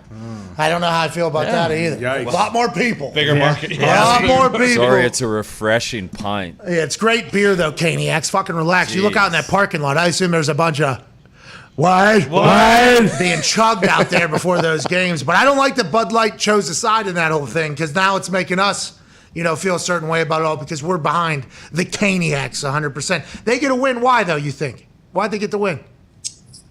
Oh, man, that playoff hockey, we saw it even in that first round in a bunch of different matchups. We saw it Penguins, Rangers. We saw it Edmonton, LA. What's another one? Toronto, Tampa. Like, it's not always the team that's controlling the pace of play that wins. And the New York Rangers, the first two periods were winning. They're dominant. They're controlling a lot of areas of the game. Carolina had this push in the third, and it's like one of those things in hockey, and you just – if a team hangs around and keeps it close, they're going to strike. They're going to tie it up. And that's what Carolina did. And they got an OT winner. And the crazy thing is, the guy who gets it, Ian Cole, I forgot the guy even played still. Like, literally. And that's the cool thing about it, right? Like, it's like, really, the Ranger fans are like, really, Ian Cole just beat us? But that's the beautiful thing about it, man. It's like anybody could step up anytime, and they took advantage. You got to put a team away when you can, and the Rangers didn't do it. You're our hockey expert. I mean, you didn't know. You got to know. Jesus. Rupert, wouldn't it be a good thing for the NHL if the Rangers were able to make a run and win this thing? I know players won't their escrow money be bigger as well, with the Rangers being a big market team? Whoa. I love that you brought that up, because when I played too, so our escrow money, and it's changed over the years, but the CBA, it's a 50-50 split between owners and players, right? So that hockey-related revenue, it's always there's projections, and when you have certain things, say COVID and all those things that happen, whatever the circumstance is, you always get a changing rate in escrow. So I think escrow there's different times. There's times it's 18%. So 18% of your paycheck is going in escrow, and for the most part, you don't get it back. You know what I mean? So it's a very touchy thing with players. So I remember even when I was playing, and maybe in the playoffs, all players, you just fucking root for markets, man. You root for big markets. You're sitting there, you're like, I don't give a shit. Next round, if we have to play the New York Rangers, and they're a much tougher matchup for us than playing against the New Jersey Devils, give me the New York Rangers, because that's going to bring my escrow back into favor. So, yeah, no, it's something you root for as far as I think the fans, the league. You're not going to do anything to change it. There's a lot of conspiracy theorists out there saying, the fucking league wanted the Rangers to win because it's a bigger market than Pittsburgh. Get out of here. They're not messing around with the game like that. They're not doing that. They're not doing that. But you're right, AJ. Like, you're talking. I heard the numbers. This is kind of crazy. So you're talking. So this is just in the hockey world. So players don't get paid in the playoffs. So the playoff time is where the owners make the money, right? And different gate revenue is different for every team, obviously. And in the NHL, it's like the Rangers gate that they'll make off one home game could be anywhere from like someone told me it's like $3 to $5 million that they're gonna net after a home game. But then you can get a team like New Jersey Devils, same kind of market, Metro New York, but different, where they might only get like $500K, $750K. So the more those big market teams are in, LA Kings, Chicago Blackhawks, that's obviously good for everybody. You guys don't get paid during the play. In the NFL, there is a pay cut for some guys, and then it's a pay raise for some guys. It's an amount that everybody on the team makes. Vastly different than how the regular season payment goes. Everybody makes, and if you end up winning the Super Bowl, I think it's like $130,000. Everybody ends up getting paid for that entire thing, and the lights go. It went down right there. Yeah, what happened here? Not paying him in the playoffs. Yeah. No, so how's that work? So you guys make no money in the playoffs, just this escrow thing that happens, and that's where the money is hoping to come from? Like, how is that? Your money is guaranteed, though? All the other contracts are guaranteed, and then there's been, boom, we're back. Bang. Yeah, so it's the contracts are guaranteed. So that's the good thing about the contracts. Like we have guaranteed contracts. So I don't know how you guys do it in football with getting cut, and I don't know all the They're not guaranteed. It's a big conversation. We do not have time for it right now. Yeah, it is. Hockey has a very good deal where you can sign a massive deal and completely suck and still get paid. It's awesome. That is. So anyways, good for whoever. Buried the team, killed the cap, but got fucking paid. There you go. Yeah, you paid me, so you're gonna keep paying me. But anyways, so the way it works is like, so the playoffs. I don't know how many weeks it is that the pay is spread over. That's your salary spread over that. And in playoffs, there's no more paychecks, but you obviously have playoff bonuses, right? So there's a fund. There's like a percentage that goes in every team. So there's like a threshold. It's not much until you win a cup or go to the finals. So it might be, you might get I don't know, maybe I remember it being like, if you lose in the first round, I think we got a check for like every player gets like $6,000 or something. And if you lose, if you make it to the second round, maybe that goes up to 15 and so on and so forth. But if you win a cup, it's probably like another, I don't know, 60, 70 grand. And then usually the team gives you a bonus as well. So, that's kind of where it's at. But that's what I love about it, too, because it's like guys are risking their everything in the playoffs, and they're not getting paid. And I fucking love it. And that's just everybody wants to hoist that silver cup, man. I would like to motivate the boys a little bit with some cash, though. A little bit. Maybe we get an NIL deal next year for the Pens. Before the boys have their questions here, and obviously 9-6 last night in the game. I mean, that is awesome. Yeah. Is that going to happen? 3 goals and like 6 shots on the starting goalie. He gets yanked very early. Another 6 go in. How is that how that game's going to go? Is that how that series is going to go? A lot of goal scoring up there, or did the goalies just both shit the bed, or all of them shit the bed last night? I mean, it shouldn't go that way. I mean, Calgary. That's a lot of fucking goals. That's a ton, man. That's a champion. This was the funny part too. So we were looking at it like it was 6-2, I think, with half the game left for Calgary, right? And on the other team, you've got Connor McDavid, Leon Draisaitl, both have won league MVPs, and you're like, I'm not convinced. Let's take a dance over to FanDuel and see what they're giving on this. And I go over there, it's like, I don't even remember what it was. It was like plus 800 for Edmonton. And I'm like, all right, let's throw something on that. Like, this team could do it. There's half a game left. I ended up falling asleep on the couch, and I woke up to hearing a goal happen, and I look, and it's fucking 6-6. I'm like, oh, my God, they did it. They did it. And then Calgary ran off 3 more in a row to make it 9-6. But that's a series that if you're a casual fan, tune in. The Battle of Alberta, Calgary, Edmonton. This goes back, I think, to the late 80s, like the last time they played in the playoffs. These two hate each other. It's a battle of that province. Great teams, a lot of skill, a lot of hatred. And we saw fucking 15 goals. 15 goals, and we're going to see more and more physical play. Milan Lucic, the big bitch out there in Calgary, was unbelievable, throwing his weight around in the game. And I have a feeling we're going to see some scraps. We're going to see some stuff. There was some trash talking at a very high level. That's a series that people want to tune into for sure. So fans hate each other in that one. Hate it. Hate it. Yeah. How far is the travel time between the two? Because province, obviously, a Canadian state. That's right. Alberta is one of those states, as is British Columbia and Quebec and Saskatchewan and Newfoundland. Manitoba. Anyways, the Battle of Alberta. How far are they? Thank you. Yeah, we're big. Hey, we're champions of Canada. Canada. We fucking love Canada, don't you know? So how far are they apart? And is there like a whole Carolina, New York thing? Like they don't go to the games at the other places? Is it like soccer where there's actually we're going to see some battles, or is it all that meme or that video where they're just flipping each other off in each other's face from across the street back and forth to each other? It's what would you say, Gump? You would know probably better than me. I think only like 150 miles, isn't it? I don't think it's that. No, it's a 3-hour drive. 3-hour drive. Okay. New York. So yeah, it's close. It's close, and the beauty of it too is like the fan bases out there. You're talking. This is oil. This is oil country. This is agriculture.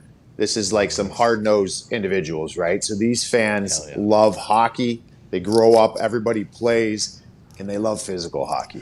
So these two teams have no shortage of that. So it's a battle. The fan bases can't stand each other, and it's absolutely incredible. And the other part about it too, we talked about it on That's Hockey Talk last night. Might have the most electrifying mascot in sports television out there in Calgary, Harvey the Hound. He's fucking unbelievable. Harvey the Hound, better than Benny the Bull? Better than Benny the Bull?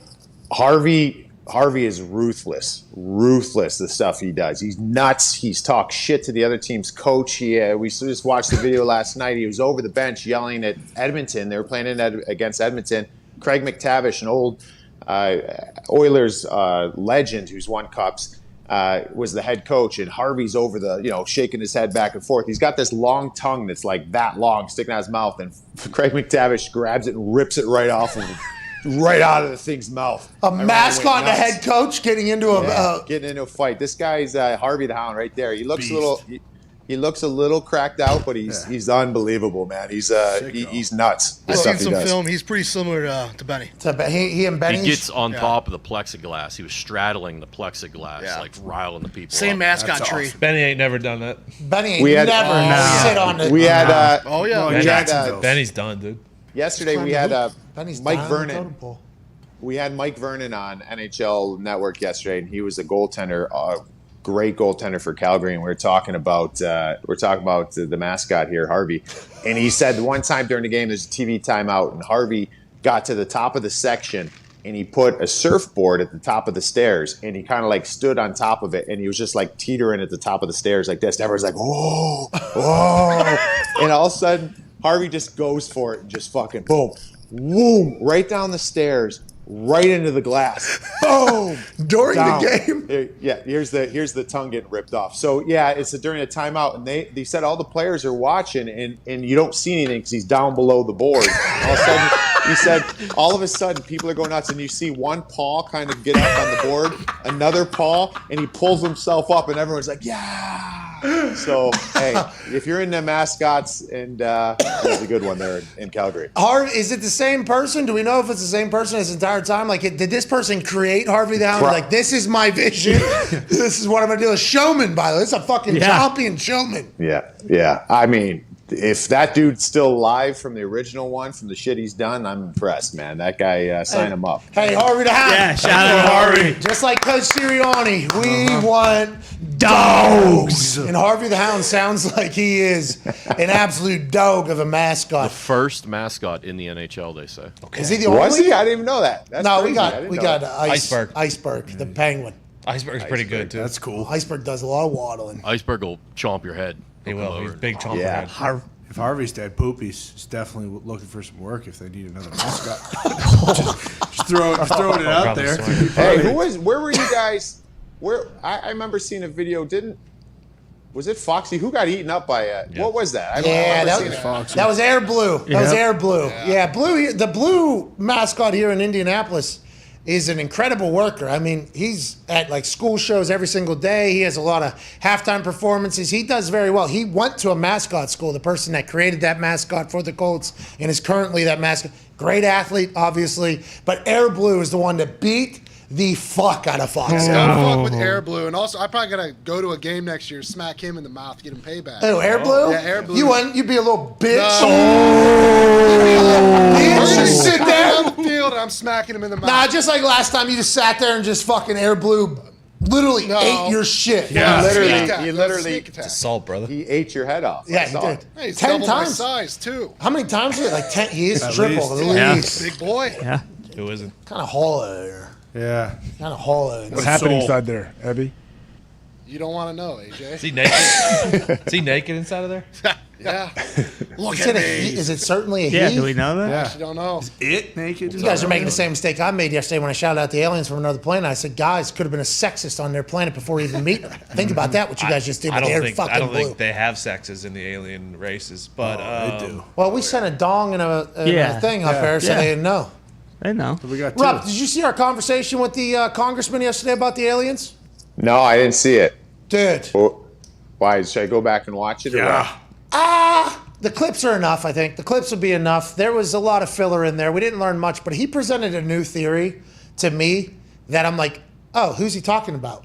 Because he's been in Intel with the Marines. Right. He's in the Intel thing now, House Intel Committee, and he talked about time travel potentially being these tic-tac and all these alien UFO things we see. Maybe it's humans from the future coming back and time travel being figured out like 200 years from now. I'm like, So who fucking told you that? Right. Because if that's the case, I almost lost my mind on the show yesterday, Rupp. Almost blew my fucking mind right here, pal.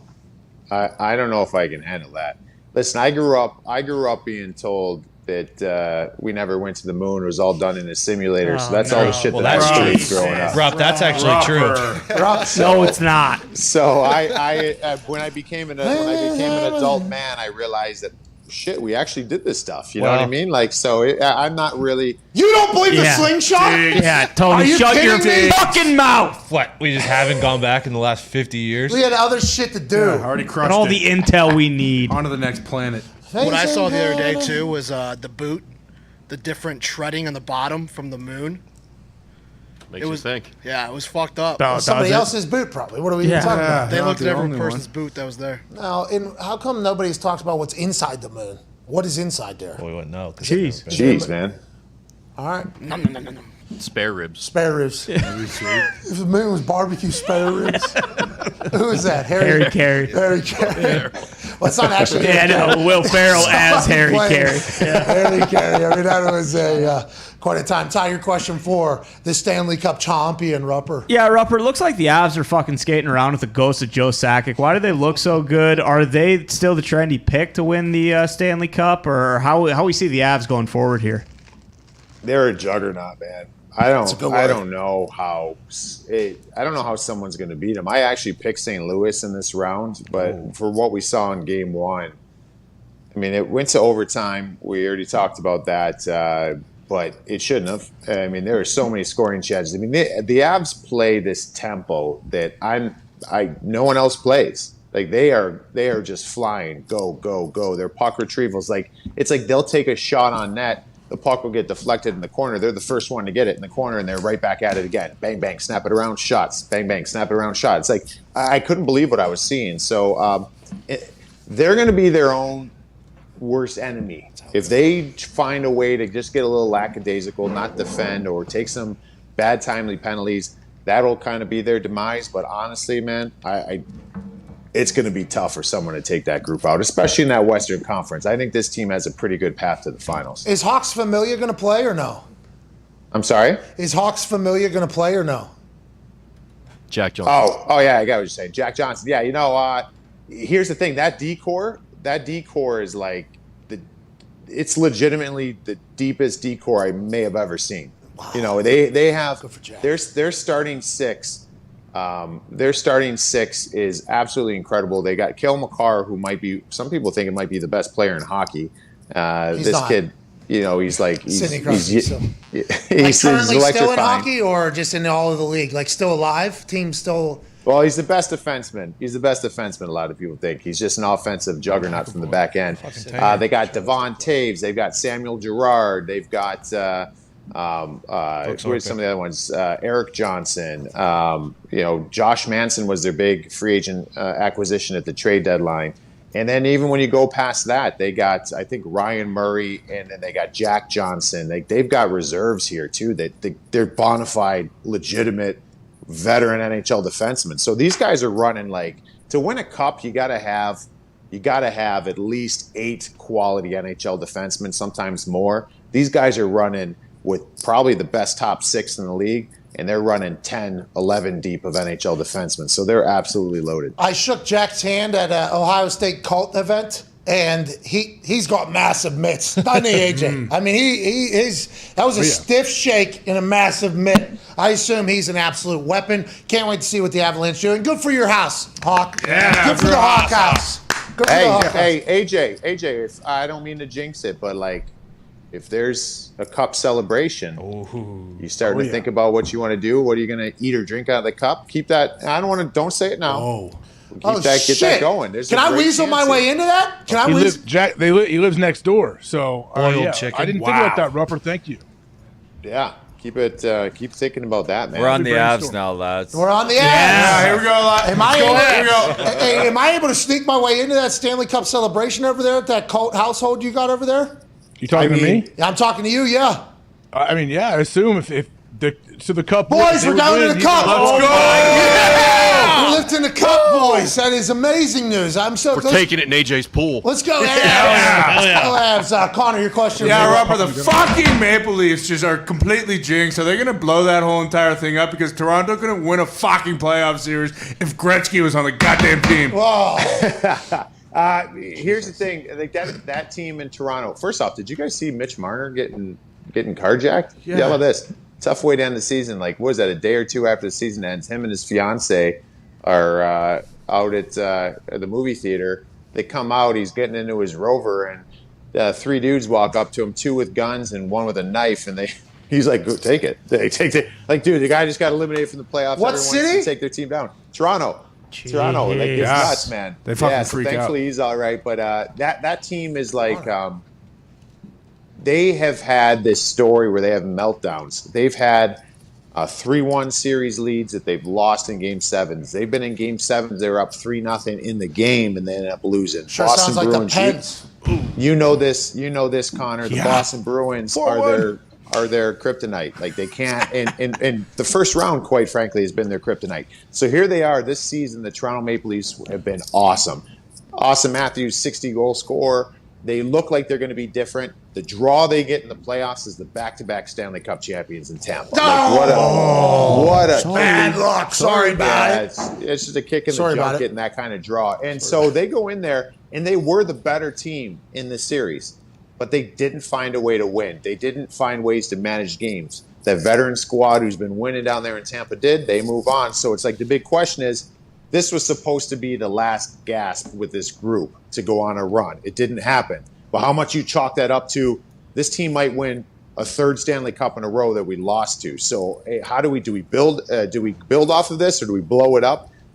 They sound like they're running it back with the same GM and same coach. So for me, I think that's a pretty good indication they're going to try this group one more time. Tone, go ahead, pal. Yeah, Rupper, we had Timmy Peel on the other day. He was a real beaut. He said you were a real beaut to deal with on the ice. I was thinking, though, the guys, or have you ever accidentally, went to dump a puck in and fucking accidentally aimed it right at a ref's head? Sniped a ref. I mean, I haven't done it. Guys have done it, though. Yeah, there's times, it's funny, though. Those guys have a very, in all sports, unforgiving job, man. It's like there's times. So the big thing for a winger in my defensive zone, you got the blue line. The defenseman on the other team is always trying to hold the puck inside the blue line. I have one job. That puck has to get outside the blue line. Because if it gets outside the blue line, everyone else on their team's got to tag up. So it gets you get to let some of the pressure out of the balloon and kind of get going. Ideally, I want to pass it to my teammate and come out with speed and go on the offense. But sometimes you don't have that play. Sometimes you got to use the glass, go off the glass, chip it off the boards, and get it out. The guys in stripes, there's nowhere for them to hide out there. Like, they're trying to stay out of the way. And there's times where you're out there, I might be out there for a minute 15, which is like a long shift. I'm buckled, I'm straight legging it. The lactic acid's built up. You feel like shit. I get this puck on my stick and I go to chip it, and the fucking referee's standing there and it hits him off the leg and stays in the zone. And you can't even breathe. And you're like, get the fuck out of the way. You're just screaming at these guys. And these guys, they don't want to be the difference either way. And they're like, what do you want me to do? I've seen guys in front of the bench where, there's no glass and a play's coming and he knows the guys want to use the board to dump it in.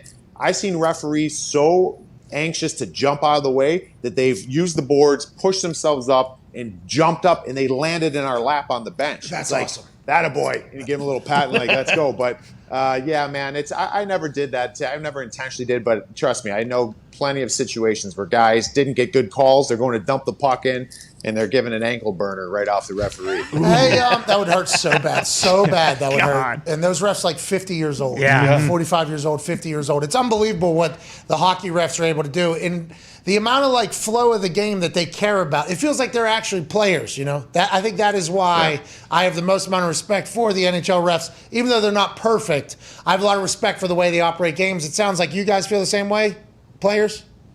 Yeah, no, in the heat of the moment, you don't. You get caught up in it. Yeah. And we talked about that before with some of the run-ins. But there's situations. I've always been a big component, and I didn't do it to get calls. I did it because in my situation, if I have to drop the gloves, and these linesmen that come in there, they got to know when to come in, when the right time is. And there's times where your jersey comes completely over your head, and it sucks. Like you're playing the lottery, you're hoping this guy doesn't tag you. When the jersey comes over your head, you want these linesmen to come in. You're fighting blind. And so there's certain situations when a fight turns against you where the refs will be like, all right, and then they come break it up. But it's funny. I had one situation where there was a guy on the other team that didn't show refs respect. Hi, how you doing? How's the family? How's the kids? Blah, blah, blah. Oh, yeah, and you just have a relationship with them.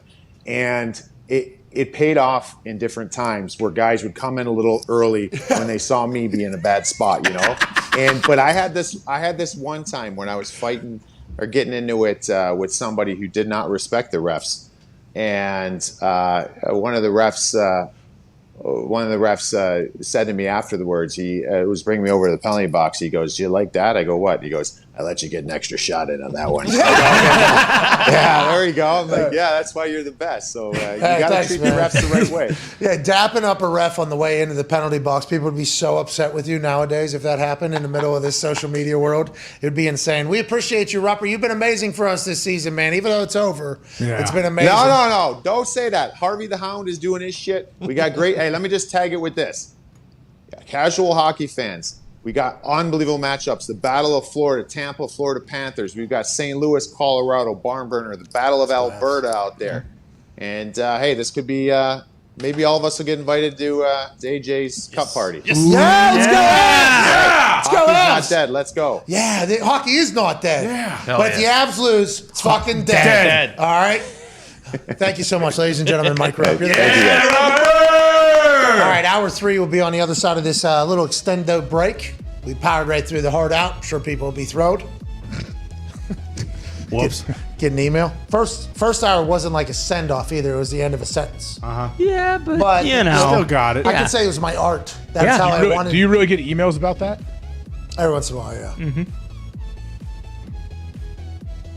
It's your thing. No one else is doing it, so I think it's your thing. You should trademark that. Hey, no one else is just blowing right through hard outs. Middle of the sentence. It feels organic though, right? Because you're like, hey, I'm in the middle of a conversation. I'm not going to stop it to do this, so let's just keep going. Well, that was the response. Yeah. That has been the response every single time. We apologize. Okay, we don't like it. We're sure it's not fantastic for everybody's ears. Tigers made a putt up and down. That was a pretty good little play by Tiger. Here we go. It's +3 though. Yeah, we're dead. No, +2 still. 2 holes left. Birdie. Let's go. Birdie. Here we go. Tiger. Par 3. Fucking put it close. Come on, Tig. Golf shoes back. Huh? Yeah, he's in those. They look like FootJoy or something. They are. I assume he has to be, right? He's not choosing. Mm-hmm. Correct. Yeah, I mean, I know he's. How come Nike can't fucking make what FootJoy has? Exactly. Because they're old mans. Yeah, but why can't Phil Knight and the boys over there just fucking take a little look-see at these and say, oh, we can make these in better tomorrow? Huh? How come that's not happening? I just saw a Nike commercial 3 minutes long, first commercial break of the Western Conference Finals of the NBA. They rattled off literally every single player in the history of sport. Yeah. So if those with FootJoy DNAs, they are very comfortable golf shoes. They're great to walk in. Nike's got some good Air Max golf shoes. Nike has so many good golf shoes. Jordan golf shoes. Yeah, the Jordan golf shoes are really about to take over. And I'm surprised it took this long to happen with how much Jordan loves golf. Yeah. Yeah, well, I mean, they charge like $400 for a pair. Well, there's a reason. Part of it. You got ones on your feet out there. Yeah. You look pretty sweet, dude. All right, we're back in about 5-6 minutes. Hour 3, we'll see Micah Hyde of the Buffalo Bills. Can't wait to chat with him. Is this his first time? I think he's been on once before. Yeah. Okay. It's going to be great to have him on again. What time's he coming? 2:30 Eastern Standard Time. We love the Bills. The Bills guys are always awesome. They're the Super Bowl favorites now, too.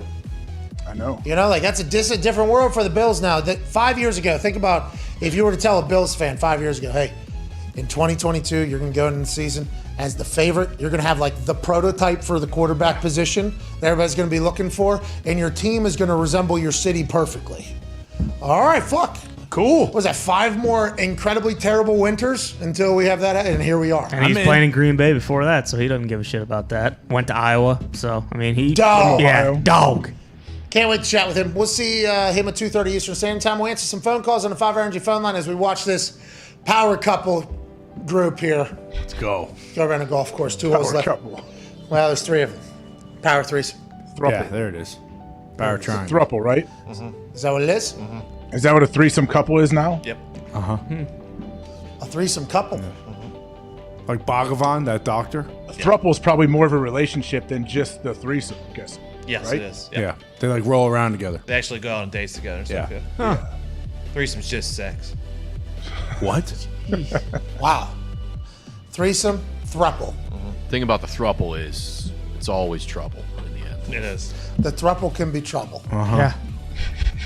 Can be trouble. Emotions will be had a little bit more by one or two of the people, Always gets messy. but I'm sure somebody's got to figure it out. Oh, yeah. Always do. Whoever's the one. It's always there. It's always there. Always there. Back in 6. We'll see you then. Cheers. Come on, Tiger. Hey, a little gabagool. Where's the gabagool? Huh? We are live in the home of the Trashers, alongside two of the greatest Pisons of all time, AJ and Jimmy Galante.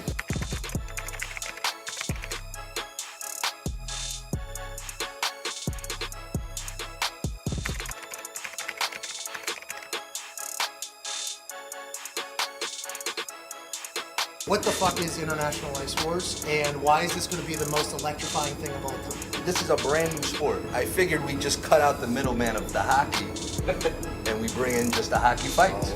Since we have one of the most famous Italian families in American history, I would like to clarify some things. Am I allowed to just do this randomly? Anytime Yeah, why not? Don't worry about it. Hockey. Let's get rid of the puck. Let's get rid of the stick. Let's just have these two Goliaths fight each other. Is this what hockey is in the future, you think? Pat, there's an old adage that people say, I went to a fight and a hockey game broke out, and I think this is what we have here. You guys have captured the essence of it. Hey! Am I allowed to emoji with both hands? Am I allowed to do this? You can do whatever you want. Pat. Whatever I want? You do whatever you want. How many fights May 21st? We have an 8-man heavyweight tournament on May 21st. We have 2 weight divisions, 200 and up and 199 and down. Am I allowed to do the hey, how's the mozzarella? You know, because they get all upset. Look, he's getting tight over there. Hey, what's going on with the mozzarella? Hey, can I get the little Vaseline? Hey, a little gabagool. Am I allowed to do that? I have no problem. AJ? Yeah, I like it. How you doing? The thing I think people will like is it's hard to sit through 10, 12 rounds of boxing. I get tired doing this. Yeah, exactly. Each fight is 2 1-minute rounds. There's a thing that rhymes with a certain brand of pop. I believe it's called Faygo Pop. What kind of pop? It's Faygo with an Okay, F. If I was to substitute that F, put a I D see in what it, you're doing. Yeah. am I allowed to, hey, what's going on? Look at us. Word. Am I allowed to say that? I don't care. Look at us.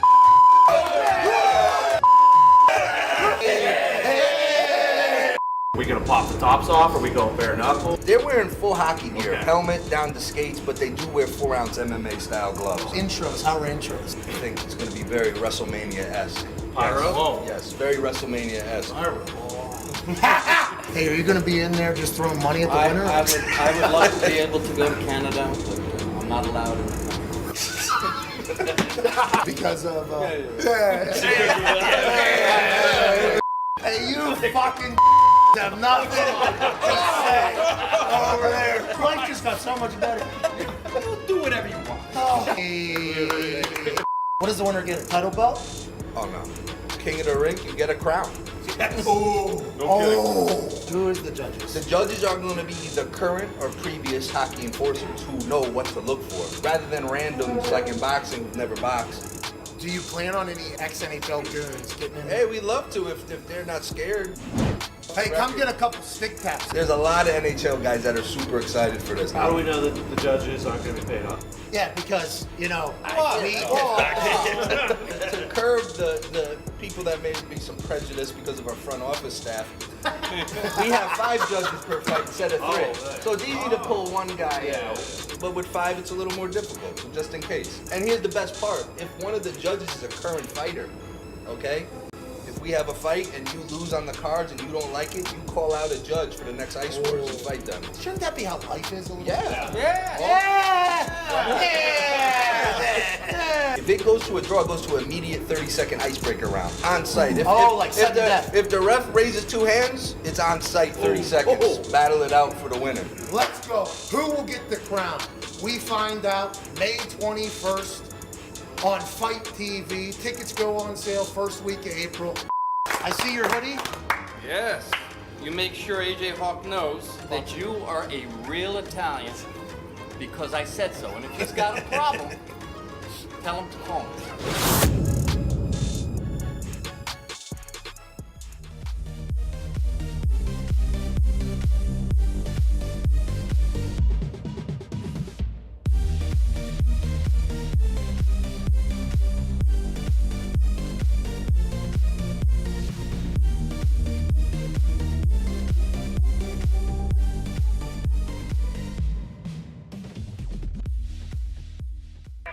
The Pat McAfee Show.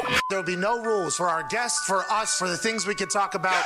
Speaking his mind. I've never had a problem expressing my opinions or my thoughts or anything like that. While being relatable. I haven't had that manufactured fake-ass celebrity that a lot of people have whenever they go on those big networks. I've had a chance to really build my crew, build my following, build my audience. And ridiculous. What am I supposed to do? So I'm supposed to look at something that I can definitely afford and say, nah. Is that what I'm supposed to do?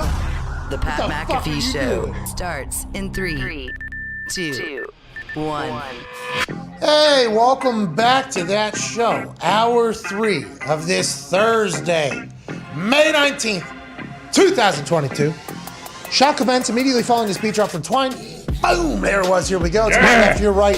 Centerville, Ohio legend. A man who had 31 tackles in 3 games in high school. Jesus. That's not 31 out of the total of 3 games. We're talking about 93 tackles, 3 games in high school. Wow, AJ Hawk.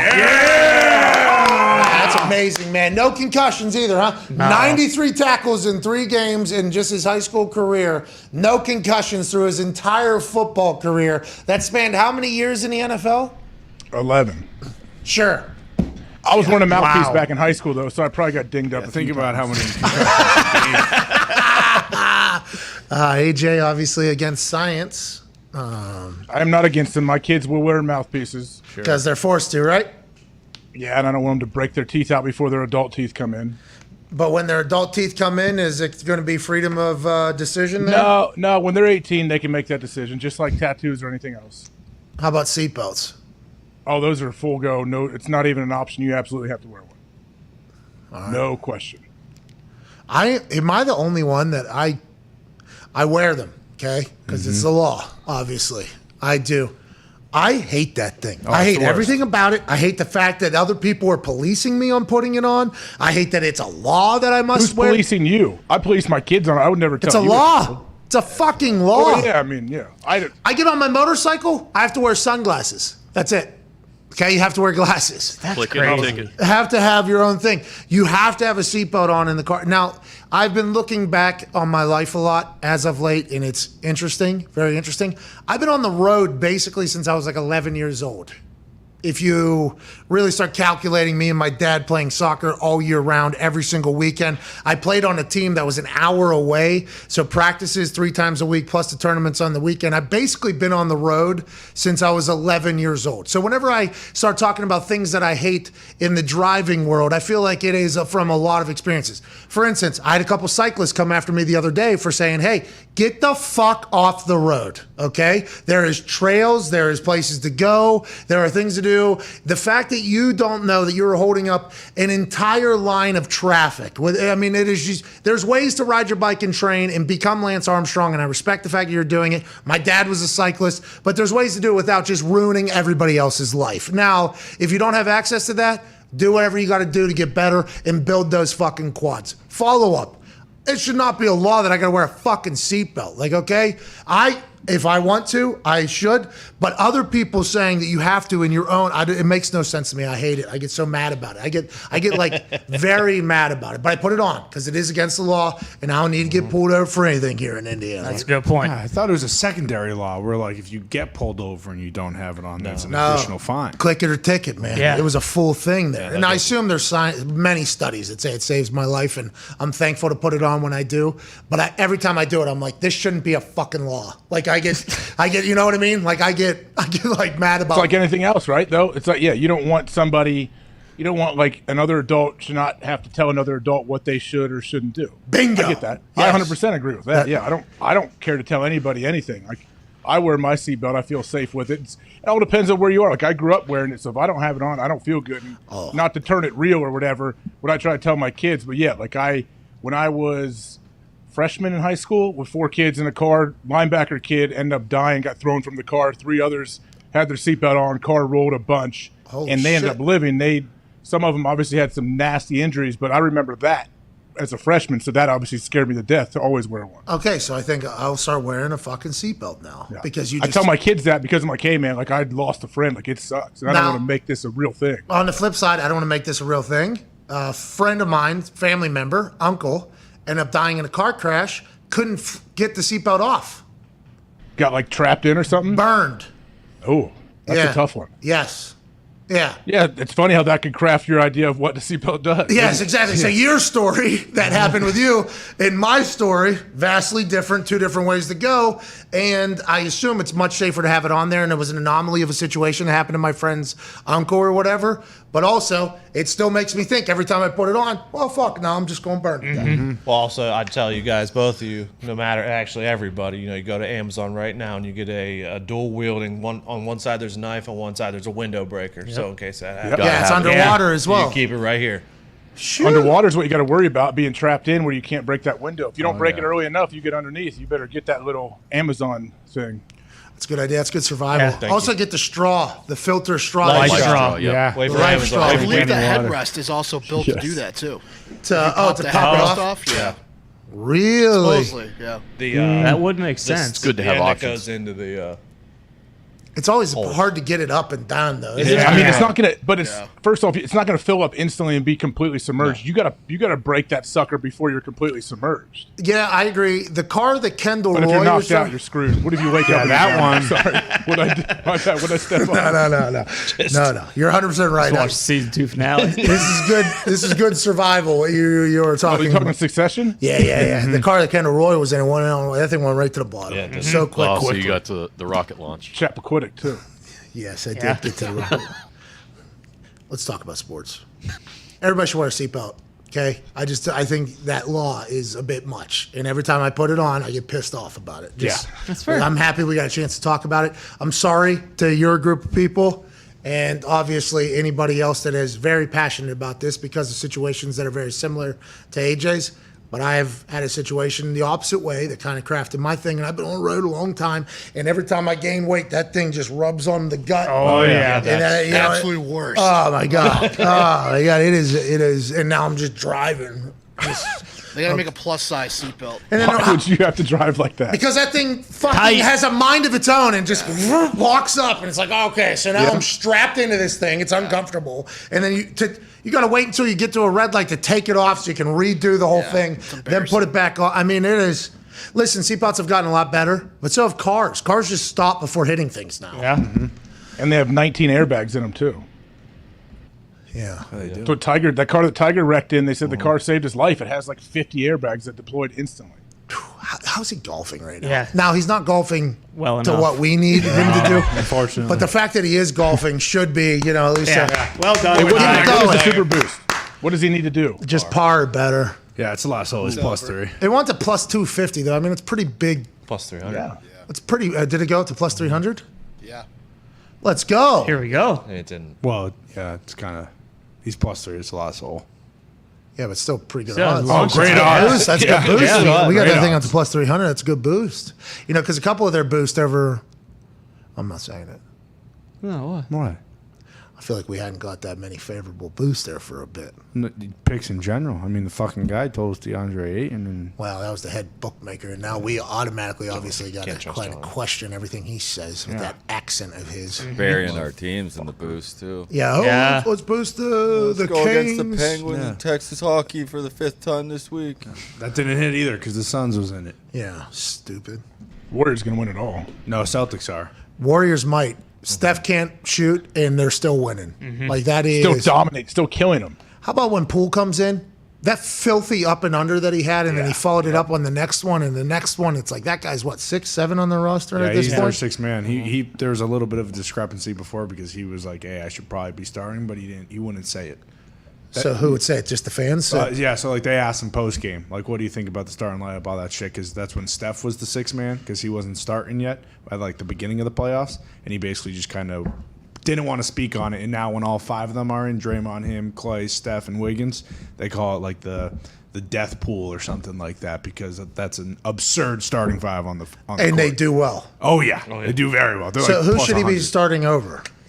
So they're just basically saying like the center isn't a real position anymore. Just put Draymond at the 5 and then have him come in and be like the 2 or 3. Yeah. And Steve Kerr might what? He might put this in the finals. That might be his thing. Like, all right, everybody can kind of. They had the starting lineup like that for a few games. Yeah. And does it even really matter? Because he's still playing like 36 minutes a night, you know? So it's like he's not starting, but he's playing the more minutes than whoever is starting over him. There was a conversation happening, and I might have misread it, but people were talking about him playing over Steph.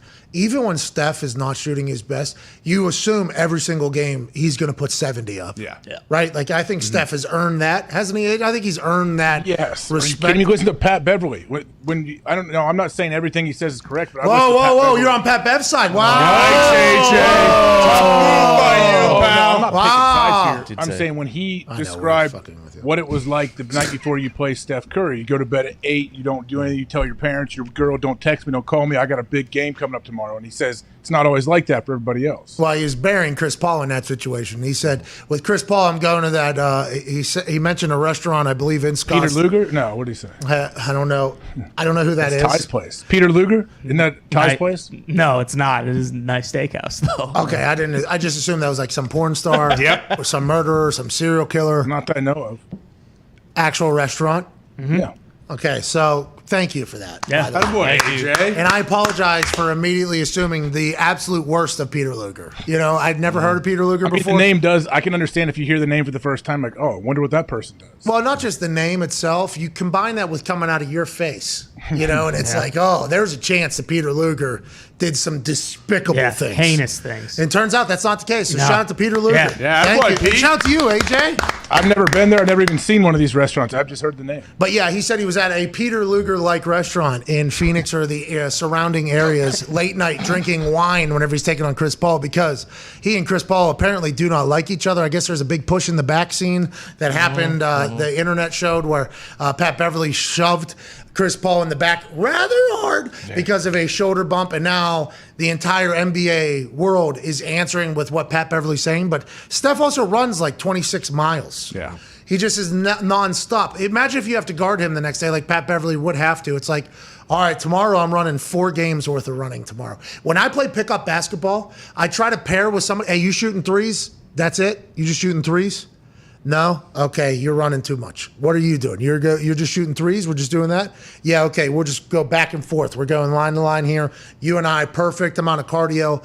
And then the people that run, you're like, oh, I'm trying to stay away from that. There's some people there. Steph, like, just runs the entire – he's Tyreek Hill. Just runs the entire time, trying to find a little bit of an opening, and you have to just chase him while also trying to guard him and catch up to him without knowing. So you're a corner that's trying to cover – Steph, but you also have to be worth a fuck on the offensive side in doing that whole thing. It has to be a nightmare. And every night he could go for fucking 60 if he wanted to. Yeah, he's one of those guys where, like, if he makes one of those really clean threes and turns around and starts running before it goes in, it's like, oh, he's liable to make his next 7 threes in a row. Like, he really does have that every time he just has one of those pure splash. It's like, oh shit, he's about to make 10 threes in a row. And that's why man Connor hammered him plus 40 whenever we saw him in the pre-show get buckets from the sideline and say, let's go, while the light show was going on. It's like, oh, he's he's in his bag. Yeah. Oh, Steph Curry is feeling it. He is vibing. TNT obviously just showed us this to let us know how Steph's feeling. Good news, Steph feels good. He goes for 21 points. And he's still It's like a the guy, driving though. range. What's that, pal? It's like pros say in the driving range. Hey, if you have a good range session, that definitely doesn't mean you're going to play great on the actual course. So for me, I've had some terrible warm-ups, just bad warm-ups for whatever reason, and then a couple good games. Then I've had incredible warm-ups, like a lot of oohs from like the 10,000 people that are in the stadium early, like, holy shit, home run derby. Then I get into the game, shanks, what the fuck happened? How did this? Nothing makes sense. And I was thinking about that last night as well, for how good Steph Curry is, for how great of a shooter he is, game changer, greatest shooter of all time. Everybody says it. He has a couple games where he's not shooting well. People are like, has he lost it completely? Like, that's the question. Should he be the sixth man now? Like people want to question. It does not matter what you have done in the past. What you have done in the past warrants a conversation in, like, sports media and stuff. You have to show up every fucking time and prove that you are worth everything that is said about you. And if not, you will get thrown out of the bus, not just to get run over, but out of the conversation so quickly. That's why I think sustained greatness is worthy of being celebrated every single time. Because last night there was people saying, oh, Steph's he doesn't have it. But not everybody's saying this. We're not saying this is the overwhelming opinion. But there's people out there that start saying this shit, and it's like, that's unreasonable in my eyes. I have no idea how that is a thing, but it's a real thing.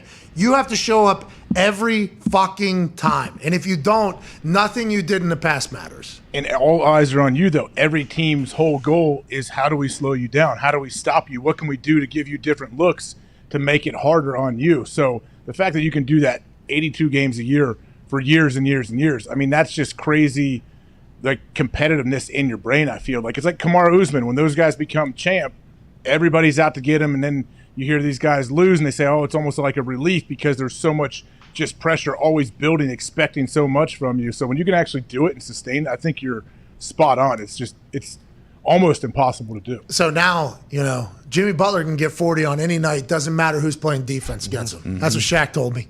I saw that argument. That's what Shaq told me. How about Chuck going, you're telling me it's not going to be harder to score with the defensive player of the year playing full? Like that. Yeah. He was Dikembe Mutombo then.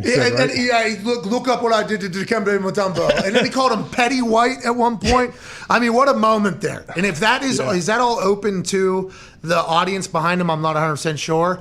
But that show with what they've been able to accomplish for how long they've been able to accomplish it, having those genuine moments and those spirited convos, and Shaq and Chuck just being cool with that happening on air and just being like, yeah, and we're going to step back in the saddle, by the way, on Thursday. We're right back in this thing again. It's magic what they get going at. And I think Jimmy Butler is probably pretty appreciative of it as well. I'd like to bet for Jimmy Butler to hit 40. By the way. Tonight? After that whole thing. Tonight? Especially if he's potentially Michael Jordan's son. Yeah. Oh, yeah. Which is hit the... What's that? What does that mean? Well, AJ, I was shown a video that was created on the internet yesterday by some internet sleuths that have done a lot of research into the topic. Michael Jordan allegedly had a baby out of wedlock or whatever, paid the mom off, and was just kind of left the family. And that baby, just never talked about it because they didn't want to draw any attention. Allegedly. This is all alleged from the internet. That baby, for 13 years would then get kicked out of the mom's house and the payments would stop going to the mom.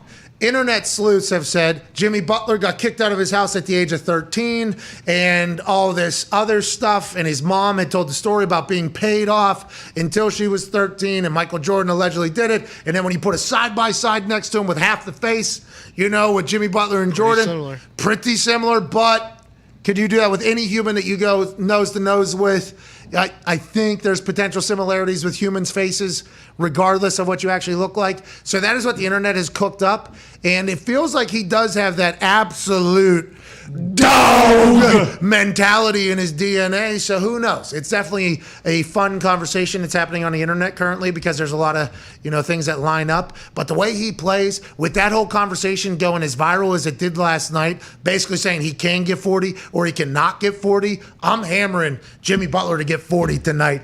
for sure. Nah, he ain't getting 40. He shot 20 free throws. I think this is kind of this is how Jimmy Butler plays. Let's get back down to the basics. Stop going for that goddamn ball fake. Hit 30. Maybe he'll get 30, but 40, no chance. There's a boost at even money for Jimmy and Bam to combine for 40.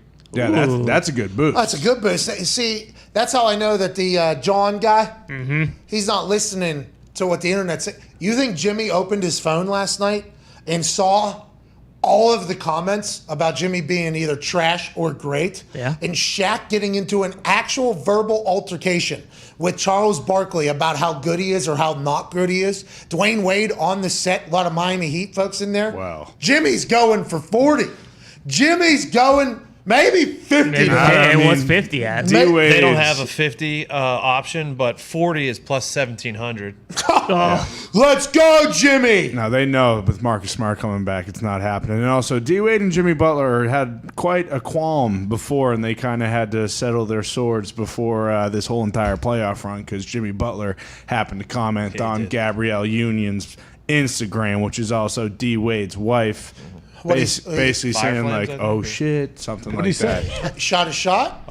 Kind of shot a shot, and then D-Wade actually responded to his comment. Said, "Hey, stay the fuck off my wife's Instagram." Is that what he said? Yes, along those lines. I might be kind of paraphrasing here, but that was the. When did this happen? I believe it was last season. Well, Jimmy Butler's a businessman. Obviously, he is a dog. He's charging like $9-10 for a cup of coffee in the dome. In the Big bubble face dome. coffee. Kind of blew up. He's awesome. He is. He is awesome. He is. Like even watching him, and I felt the same way about like Giannis. It was like, all right, these guys are just so good at basketball because Jimmy Butler also is unbelievable at defense. He's not just like a bucket getter. I saw Jimmy Butler at SmackDown. I actually cut a promo about Jimmy.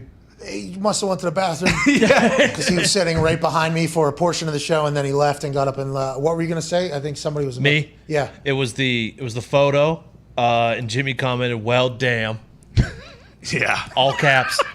All caps, exclamation points. Do they have a relationship though? Like, are he and Chris Paul? Do they hang out at all? Chris Paul. No, this is Dwayne Wade. I mean, Well, Dwayne Wade. I mean, said- do they hang out? Like, do they know each other? D-Wade said, D-Wade said, put "well damn" in caps on my wife photo again, and you're going to see what the good, the bad, and the ugly is like. And then Jimmy did comment, well, that escalated quickly. Point noted, I'm still coming to the barbecue, though. Laughing faces. Okay. Oh, they're good. So friends. They're good. Wow. Yeah, they're back. They're all the way back. I don't know. Maybe Jimmy didn't know. Maybe Jimmy didn't know. Oh, Jimmy knows. This was Jimmy 2018. knows. This was 2018. This is by the way. 4 years ago. Yeah, that's They're not that way long past ago. that. Were they even That's married not long then? ago. Yeah, they were. Yeah, They they said were. my wife in the comments, Yeah. so unless it's just been wifey They the have whole like time. 6 kids. Tiger Woods wrapping up his round here. About a 4-footer. Nice Center putt. cup. Nice putt, Tiger. Way to go. +4. Okay. We're close. All right, Tag. We weren't. Well, we said the par should have been 72, not fucking 70. Still wouldn't have.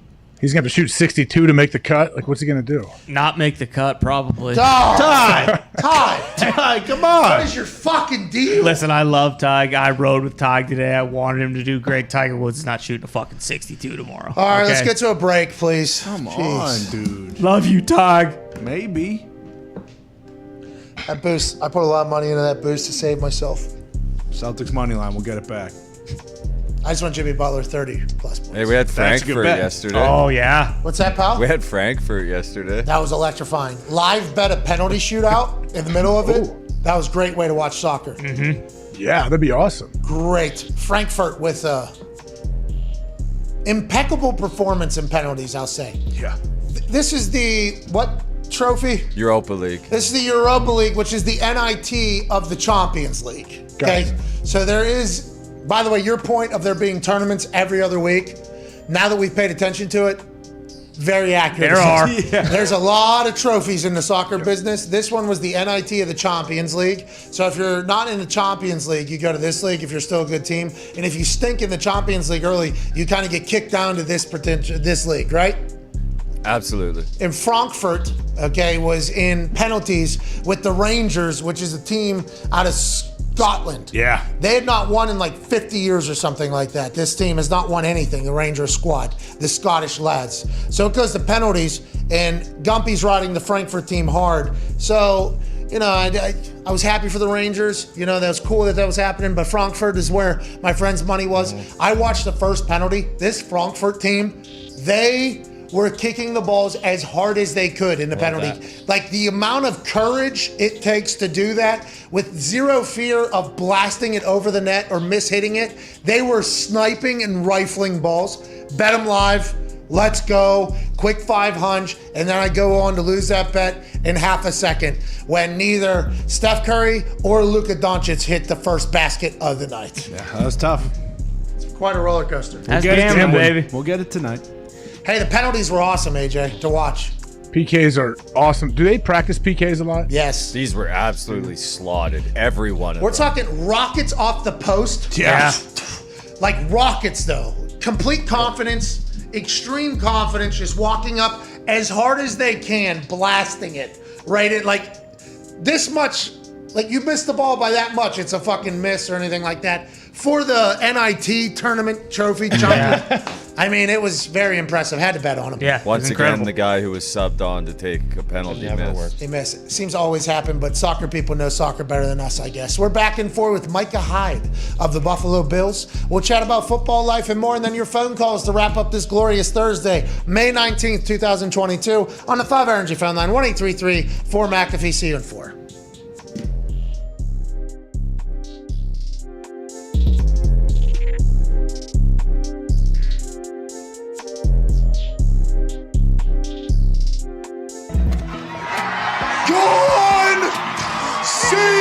Micah Hyde softball game this past weekend with a portion of the proceeds going to the victims of the heinous, fucking terrible, despicable actions of one scumbag at a grocery store in Buffalo. Josh Allen went to the plate with ill intentions on his mind, and look what he does to this softball, AJ Hawk.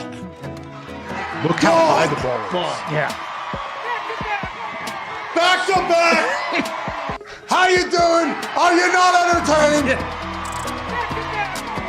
Never backs out. Dude, 6'5", 235 pounds, incredibly athletic, the confidence and moxie to be able to do things like that and become a guy in the NFL. He's becoming the prototype day in and day out. I fucking love that dude. That softball still going. Steven in Nashville enough. What's going on, Steven? Hey, hello? Pat? You guys can hear me?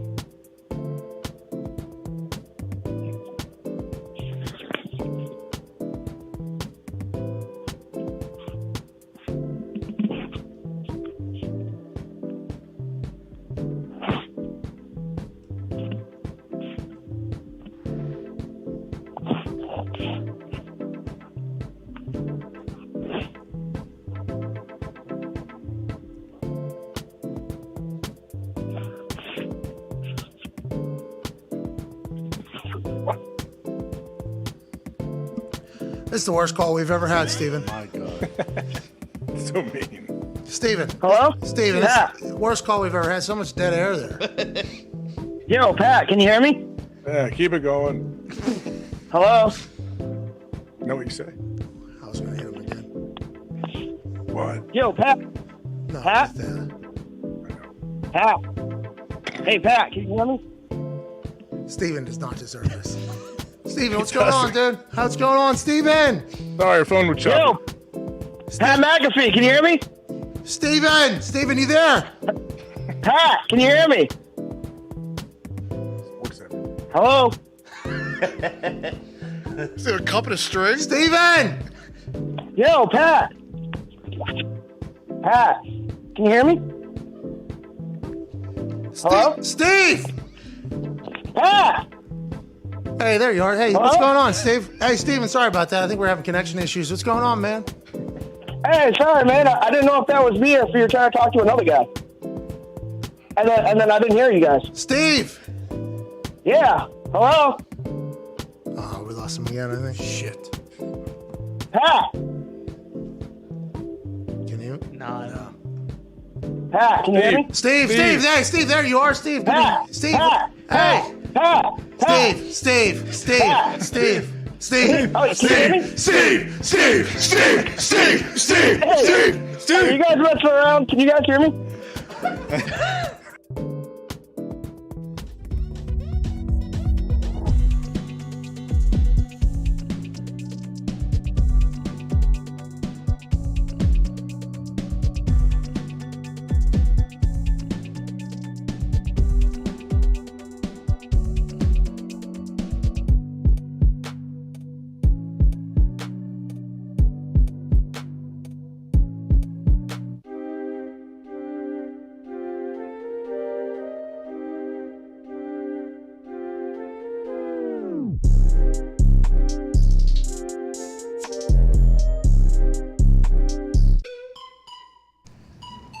Welcome back to the Pat McAfee Show here on this glorious Thursday, May 19th, 2022. This beat goes pretty hamsky. Yeah. We don't hear this often. Heard it before, don't hear it often. Should play it more often. That's me. I am the DJ, so I apologize for that. To my left, your right, AJ Hawk. Micah Hyde will be joining us momentarily to chit-chat about everything going on in Buffalo with the Bills, the city, the community coming together. And also, hey, how's life, Micah? How you doing? What about the overtime rules? How do you feel about it? Obviously, that's a sore subject in his eyes and the rest of the Buffalo Bills defensive eyes. Just kind of get his thoughts going into the offseason. The talks at table here at Ty Schmidt, at Boston Connor. One half of the Hammer, Dahn Cowboys at Tone Diggs. And joining us via FaceTime, a man who is paired alongside Jordan Poyer for the best safety duo in the NFL. A Buffalo Bills staple, an absolute stud, and a man that had a charity softball game on Sunday that raised money for the survivors and for the community of Buffalo after the heinous act at the grocery store. Good dude, great player. Ladies and gentlemen, Micah Hyde. Yeah! Hey, what's going on, man? How are you? I'm good, man. Just hanging out. Just got done with a workout. What's up, Hawk, man? How you doing? Micah, are you actually taking part in all your OTAs and everything, or now that you're a savvy vet and you've done it all, can you hang out at home and not do as much? You know, I was there last week working out with the guy, building up to the softball game and all that, and then I got back out here to see the family. The family didn't come with me, so I'm back out here with them out in San Diego. What year, Micah, going into? Going into year 10. Wow. Man, it's wild to think. It's wild to think. Already year 10, and I remember rookie year like it was yesterday. Well, showing up to Green Bay and seeing Hawk in the locker room and being like, the hell am I doing here? What was he like as a teammate, you think, earlier? Was he one of the ones bullying people? Was he obviously a rude person in the locker room? Nah, he was cool, man. He was cool. It was a lot of, helped me out a lot on the field, just seeing things. And I was a nickel back then, so me and him were working out, a lot on the field, talking, communicating. So, Hawk made me a better player for sure. Hey, baby, AJ! Wow. AJ. I told Mike all the time, and Mike, I told you at the old Takatari wedding, like Micah came in day one ready to roll. Like the dude was squared away, ready to play. And I obviously say, well, yeah, you're from Ohio, Micah. Of course you come in ready. And he just said, yeah, cosign. I didn't know you're an Ohio guy. You're an Ohio guy? Ohio guy, baby. Come on now. Oh, jeez. We have too much of that area. What's it? Hold on. We'll call you back. Let's call him back. Let's get a better connection with Micah. He's an Ohio guy. I didn't know that. Where did he go to school? Fostoria, I think. Yeah. As the high school. I don't know if that's a city in Ohio as well. I assume it is. But then he went to Iowa. Yeah. Yeah. So I just assumed, right? He's from Iowa guy. Yeah, I just assumed I didn't assume, because if he's from Ohio and he's good enough to go to Iowa, why didn't he go Ohio State? I believe he was only like a 2-star prospect coming out of high school. He was like quarterback. He was like a quarterback / DB, though. I think he was playing a lot of quarterback. Mm-hmm. Micah, we were just talking about your recruiting process. I didn't know you were from Ohio, because I would assume if you were good enough to go to Iowa, you would have went to Ohio State. But now we're learning a lot about you. Not expected to be as great as you have become, a 10-year NFL vet. Nobody said that in high school about you? No. I wanted to go to a great rivalry of Ohio State or Michigan. I'm closer to Michigan, actually about an hour and a half, and about 2 hours from Columbus, and they didn't want me, so I took my talents to Iowa. So now Oh, it yeah. feels like you have found a home in Buffalo, though. And obviously, the charity softball game this past Sunday, raising money, spur of the moment. I believe the money was supposed to be going somewhere else. Made a decision amongst a lot of people like, hey, we should at least give back to the community here after the heinous shooting that. I mean, there was a video out there for a bit. I assume these types of humans are going to exist forever. We cannot allow them to continue to tear us apart after they do their heinous act. But you guys have really stepped up to the plate. The Buffalo Bills have the Buffalo Together Fund that's up over $1 million that'll be given back to the community of Buffalo. I believe the NFL Foundation matched the Bills donation. Your softball game, it feels like, and you can help by going to GoFundMe and finding the Buffalo Survivors Fund if you want to get in and help the Buffalo Bills and all of Buffalo give back to the community that was attacked this past weekend. But it feels like your team is so perfect for the city of Buffalo. Josh Allen feels like the right quarterback for Bills Mafia. Oh, yeah. The defense, no Pro Bowlers, right? No Pro Bowlers, no respect, absolute studs across there. It just feels like perfect match between the team and the city. Do you feel it that way? And how quickly do you think everybody in that Bills locker room was like, we have to help our community? Well, I mean, I think it was right away. I think we were all shocked of what went down. We all kind of felt, I think the same thing, fans included, kind of felt bad, going into the softball game, knowing we were going to have a good time and be celebrating and laughing and all that. So, we knew that, if we can put some smiles on the face of the community and, generate some money to go back to the victims and, at least take their minds away from a couple hours. And, I think we're going to be close to $100,000 raising for. Hey, let's go. Hey, that's good work. Yeah, so it's pretty awesome to just get out there and have fun in front of the crowd. But this team and what Bean and Sean have been able to build since 2017 has just been amazing. Bringing in Josh, obviously, freak athlete. You saw him hitting bombs at the softball game.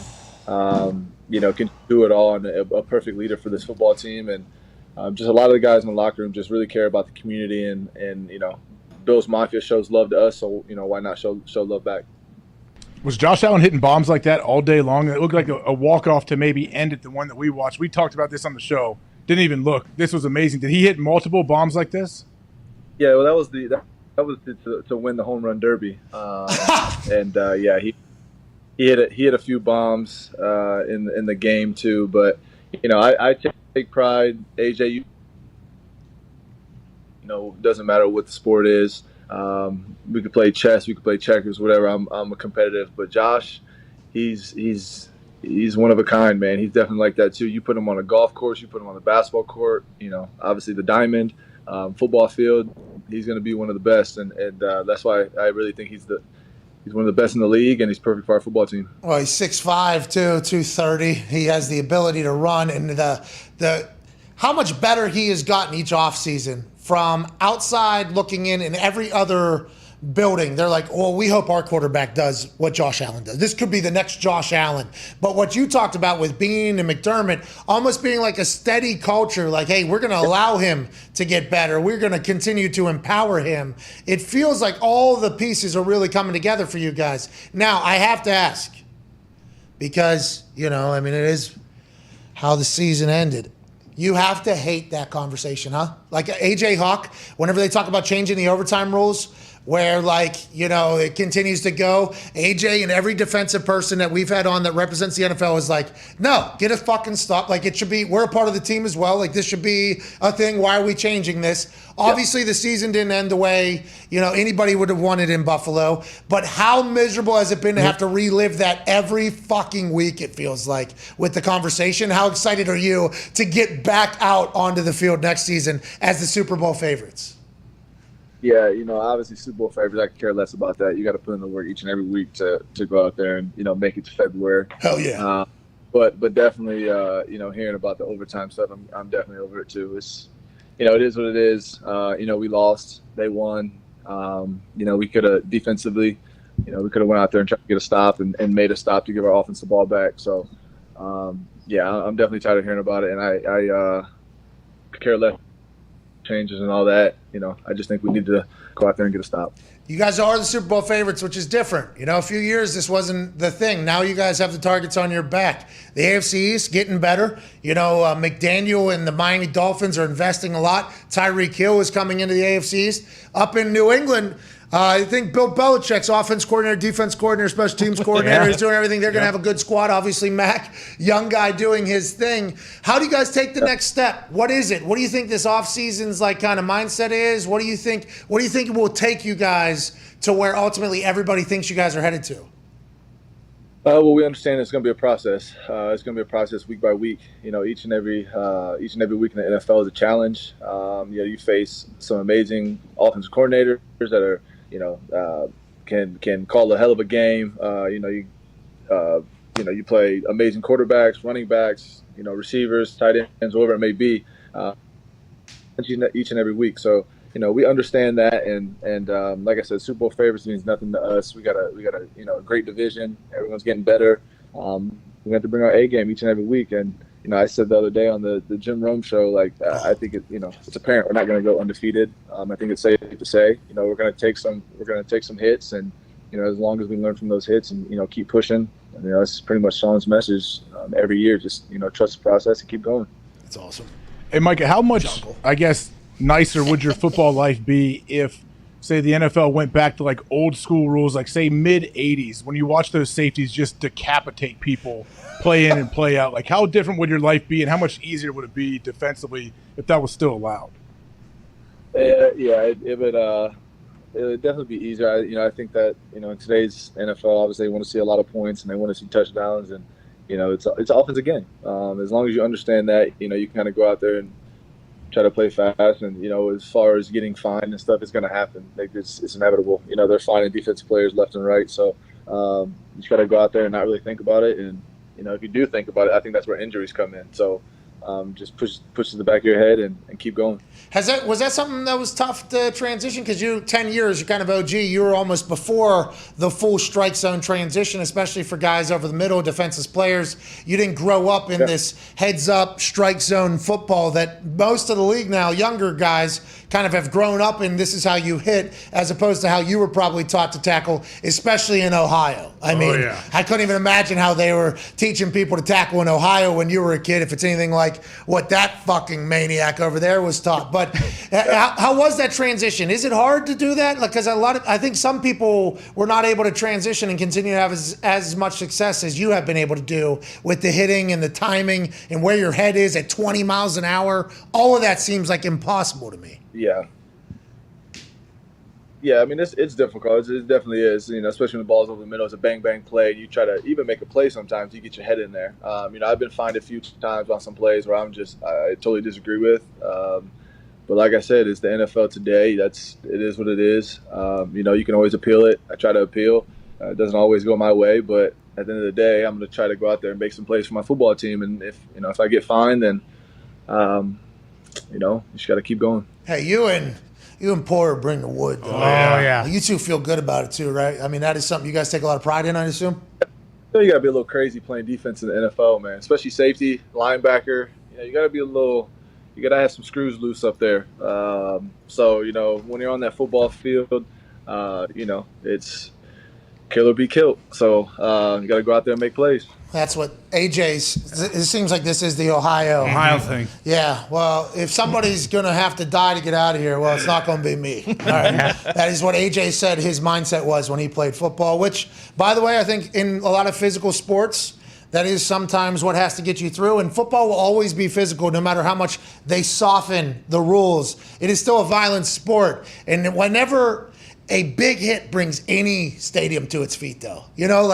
I know that they're going to try to change it for the future, but when you or Mr. Port hits somebody perfectly and just absolutely destroy, and places go bananas. And they always will, by the way. No matter how much more research comes out or science comes out, that's what it's all about. And I think that's why people like the Bills so much. Mm-hmm. You guys are a fucking cool team to root for. If you have a lot of swag. Seems like you guys are young, even though you're 10 years into this thing, but young, confident. The way the season ended last year, everybody thinks you got screwed. You guys are a very, very fun team. Are you as close behind closed doors as it appears whenever you're kind of watching you guys operate from outside? Yeah, for sure. I think once you play in somewhere like Buffalo and like Green Bay, those small towns, there's really nothing to do but football, especially during the season. So when we're at, when it's during the season, we're at the complex, man, we're just sticking around, hanging out. A lot of us have been together. This is going our 6th year, so we know each other in and out. It seems like went through like college program together. So we are tight. Defensively, we hang out. We have our dinners during the season. We get to know each other. So I love the football team that I'm on. I love the organization. Like I said, I think we're moving in the right direction, but we understand that it's going to be a process this season, and a lot of people have high hopes for us, but we can't really listen to that. We got to just play our game and try to get better each and every week. All right, well, don't listen. I got high hopes, man. You know what I mean? I'm very excited for you guys. Go ahead, AJ. Your coach, Sean McDermott, he seems like a guy that would love to watch you guys run your heads into each other for a while during training camp. Seems like a guy that wants to win the physical battle. Like, what's your camp practices like? I may be completely wrong, but I'm sure he's smart about it. But I would imagine there may be some physicality in there. Yeah, he's a PA guy. He's a wrestler.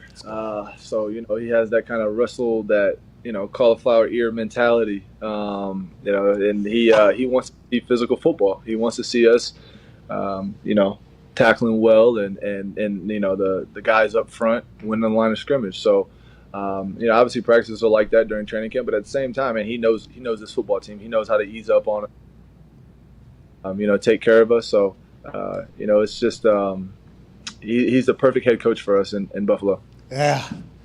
Pennsylvania guy. Yeah. Of course. Cauliflower. Who do you call? You call a Pennsylvania guy. You know what I mean? You got a bunch of Ohio guys running around. Yeah. You call a Pennsylvania guy, try to wrangle the crew a little bit, get them in there. What a team up there. Yeah. So you got fans going through tables and getting hammered drunk. You got blizzards potentially for half of the season. You got electrifying offense, hard hitting, no Pro Bowlers. No Pro Bowlers. Hard hitting defense. I mean, you guys are must watch television. I'm so excited for you guys. High hopes for you guys. Don't listen to me, Micah. Go ahead, Ty. Micah, AJ mentioned how you were just ready to go when you first came into the league. I'm an Iowa guy as well, and it seems like since your freshman year there, Iowa's produced a shitload of guys at D-back that have gone into the league. How much of that was like you just being ready, and how much of that was Iowa preparing you to go into the league?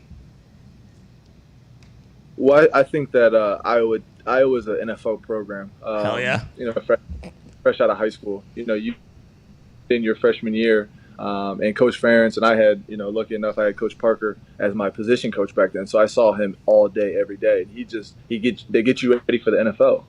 And they understand, the whole process of putting on weight and, getting better and better each and every year. And so, your freshman year all the way to your senior year, you should be playing good football, and you're going to have a shot at the NFL. So, I guess going to Iowa was definitely a cheat code. And, that's why they produce so many NFL players, because Coach Ferentz get you ready.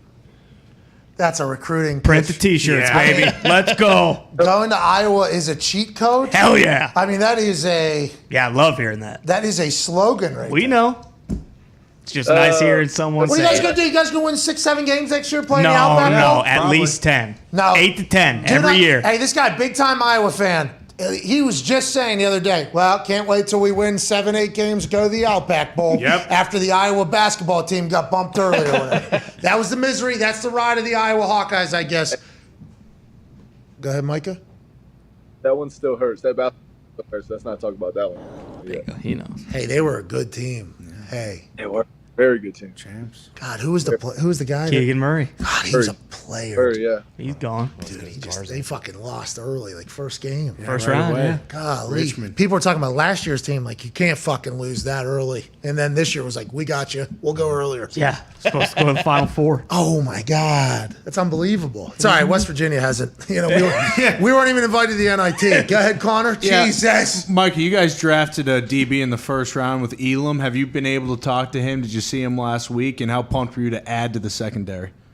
No, so I haven't met him yet. From bad when he vet, got drafted. bad vet, Wow. terrible veteran, terrible. Hey, I'm gonna tell you right. I'm a face-to-face type of person. I'm not come up on social media and do all that type of stuff. I'm gonna hit him up face-to-face. and I'm gonna, I wanna have eye contact and talk to him, get to know the kid for who he is and all that. So I'm waiting for that moment. So you can call me a bad vet if you want to, but that's kind of how I am. But no, I'm excited. They being added to this secondary that was already making plays. To have a guy come in that's eager to learn, eager to get better and make this team better, make the secondary better. I'm excited for him, and just talking to Tre'Davious and stuff about him. Kid has a good head on his shoulders, so I'm excited to see what he can do. Darius Butler told us, and he's obviously transitioned into the media world, and I think he's been watching a lot of film and trying to study teams' trends and stuff. In the modern NFL, you need like 6 or 7. How many you say? 7? 6 or 7. 6 or 7 DBs that are like good in the modern NFL with the way offenses are. Do you see that in the game changing? Like, is DB becoming a much more important role in the defenses than it maybe was 5-10 years ago? Yeah, and you need DBs that can play all positions, and I think that's why we excel so much on our defenses, because if a safety can play basically in the box or play nickel or sometimes even play outside, it's only going to make your team better. And our nickels can do the same thing, and sometimes our corners are put inside in the slot and have to do run fits and stuff like that too. So the more DBs you can have that can play ball, that can play different positions, that can communicate, that can work together, you're gonna have a better defense. Have offenses changed mightily since the beginning of your NFL time till now? Because they're wide open right now. It feels like scheme and strategy means so much more than maybe individual. He can't hear us. Oh, no. Is this us? You got me? We talked to a congressman about aliens yesterday. This isn't your fault. It's definitely our fault. They're cracking down. Son of a bitch. They're cracking down on that thing. He said something. Oh, no. Yeah. We'll call you back. I hope everybody got a good laugh whenever he got his shots in. Yeah. Well, there were many. What shots are you talking about? Nah, listen, AJ, you were like, any more? Did you Keep remember? going. Yeah. What'd he do? We don't get a congressman on very often. Hey, that was a great conversation yesterday, man. That was a really good conversation. Future president. He was pretty square. Like, he seems like I think I said yesterday, he looks like he's in the job he's supposed to be doing right now. And as the words per minute that he had as a Marine, I think is just conversation piece that should be chatted about. He also went to Princeton, I believe, that guy. I learned more about him afterwards. Then I probably should have done that work beforehand. But that's kind of how the show goes. Joining us back again, ladies and gentlemen, from a great signal area on our end, Micah Hyde. No.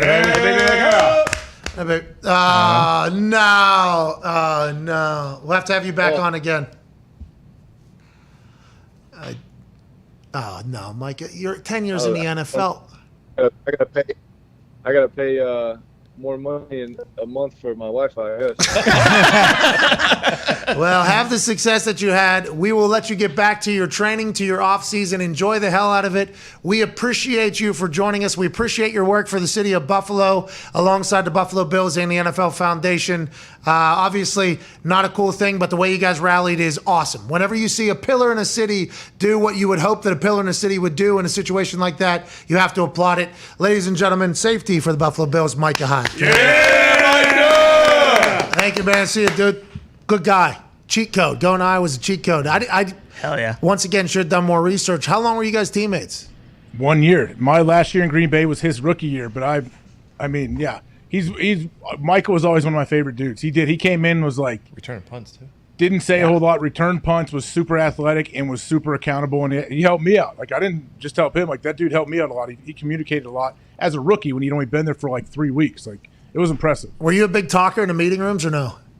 Not in the meeting rooms as much, but on the field and in walkthrough, I'm talking the whole time, like pre-snap, during the snap, because you have to work with everybody else. So you are the guy that's the vocal guy, even though you're calling the plays before the snap. You are also pre-snap. AJ Hawk is talking.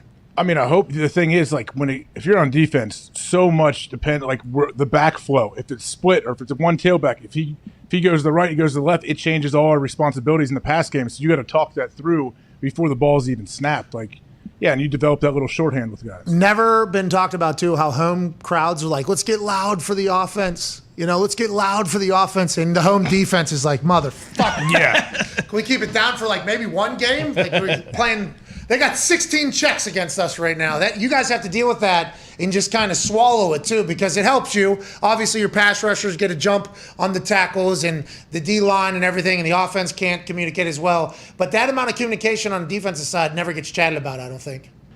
It's so big. It's the thing I forget about sometimes. I really do. But it's the good coaches are always nailing it. Like, hey, you got to talk about this look before the ball is ever snapped. Like, you've already seen it 8 times in walkthrough before you ever see it in practice. So hopefully that's, takes care of some of those mistakes. But guess what? All the offense is doing is trying to come up with weird ways to give you new looks to confuse you. Yeah, over communication is what every coach always tries to say, right? Over communicate. I love it.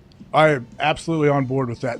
Absolutely talk through every single thing that could possibly happen before the snap if you could. But some people don't have enough confidence to do such a thing because they're like, well, I don't want to tell everybody what I'm potentially thinking because I could be wrong. Once you hear a team start like really chirping into practice, it's like, oh, okay, here we go. Feels like everybody kind of knows what the fuck they're doing now. Yeah. Like, hey, I'm with you. Like always, linebackers are, I'm with you or I'm not with you. Like, depending on the back, like, I can be here to help you. Drop one back to me. You take high. Like, yeah, there's a million. Honestly, it's fun. It's really fun when you communicate like that. Corners, too, whenever they start getting into the game and they're checking with linebackers and safeties and the whole thing. Whenever you get to a point in the season where the whole defense is doing that in practice, as somebody that watched a lot of practices, it's like, oh, okay, we got something. We got the thing of beauty. It's the thing of beauty, man. Yeah. When you execute after doing that, it's cool to watch. Chris Mad Dog Russo's on the other side. Speaking of a thing of beauty, we'll see you in 21 hours. Cheers. Oh, yeah. Good football talk all the way up until the last second. Yeah, no big deal. And the only hour we actually sent out on. Only one that matters. Nobody's talking about it. Nope. I like Micah Hyde a lot. He's a really good guy. You think Vaughn's invited him to the cowboy party, summer cowboy party yet? Isn't that a Halloween? Is it summer? Is it a Halloween cowboy I think he has a Halloween party, right? Von Miller has Is he just dressed as a cowboy? He always dressed as a cowboy. He is a cowboy. Been doing that for years. He's a chicken farmer, right? Yeah, came from chicken farm. Yeah, A&M, yeah. Good football program. Whoa. Has Saban answered? Has Saban answered Jimbo Fisher saying, why don't you fucking look into your God? See what Adam and Eve were actually fucking doing when he created this whole goddamn thing. Go ahead and look into little czar. Go ahead and do that. Go ahead and fucking do it when there was parody, right? Back in the day. Sure. Greatest ever, you fucking this piece of shit. Jimbo Fisher basically said this morning in a press conference that he called to answer Nick Saban calling him out for paying every one of his recruits the #1 recruiting class in America. I asked for anyone who coached with him. They'll tell you. Despicable. Can we run that God one more time? He said, I'm done. When he said, I'm done, like, okay, he's out of your life? He's called me. Mm-hmm. He's fucking called me. You think Jimbo Fisher answered Nick Saban anymore? Fucking Jimbo, no. Run that. Some people think they're God. Okay. Go dig into how God did his deal. You may find out about a guy that a lot of things you don't want to know. Oh. We built him up to be the czar of football. Go dig into his past or anybody that's ever coached with him. You can find out anything you want to find out. What he does and how he does it. Can we really? And it's despicable. It's despicable, dude. Dig it up. Yeah. Why hasn't it come out yet then? Well, because nobody's grabbed the shovel. You know? And it's Bama. Somebody grab a shovel, fucking start digging is what Jimbo's saying. The ends all over the place. Go ahead, fucking grab a shovel. Couple of them. You get 2, because he's soon to be a little bigger. Dive into that motherfucker. He ain't doing it.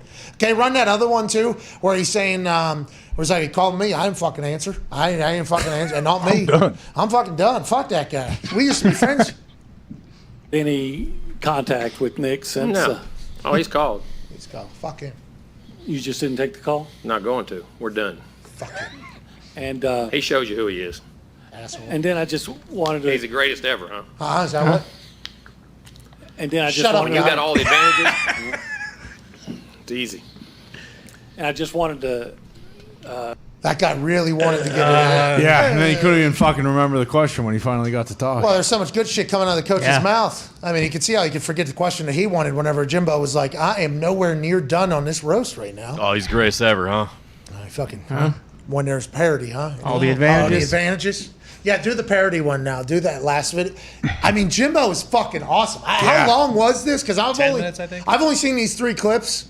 And if the whole thing is like these 3 clips, we need to talk about maybe one of the greatest promos in the history of college football. Run this.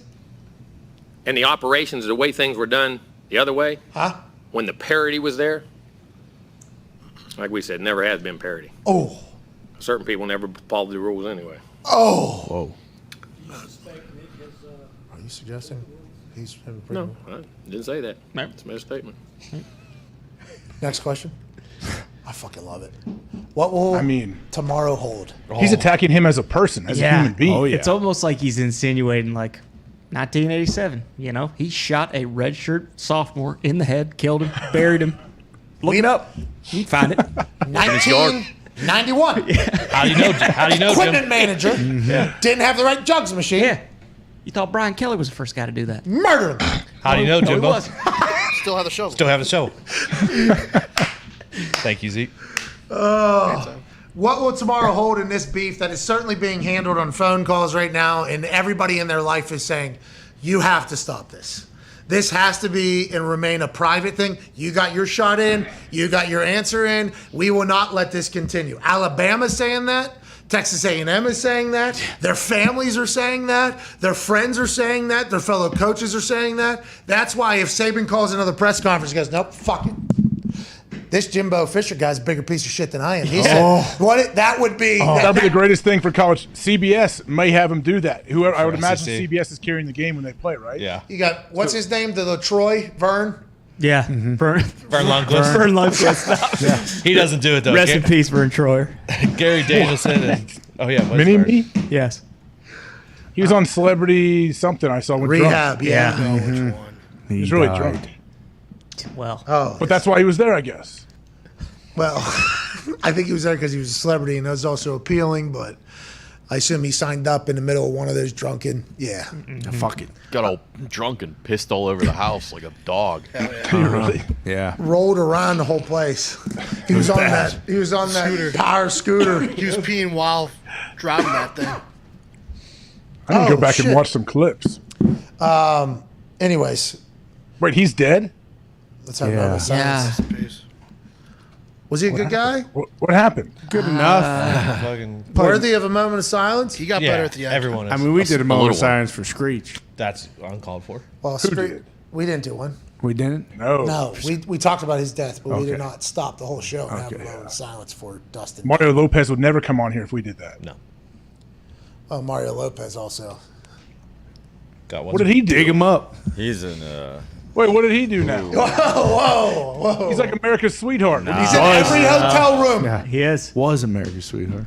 Wait, what happened now? How do I not know this? He saved Jackie's life when Zach Morris gave her those fucking speed pills. Caffeine pills. They weren't speed, actually, but they Still they safer. did have an immense amount of caffeine, like 2 coffee cups per pill. Her name was Jessie, not Jackie.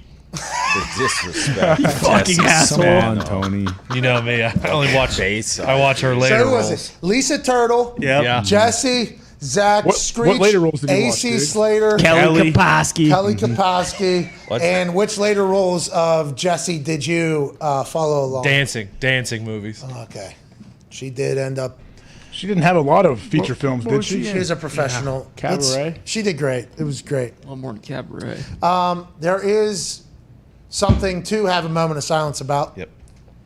And that would be the incredible career of Sam Koch.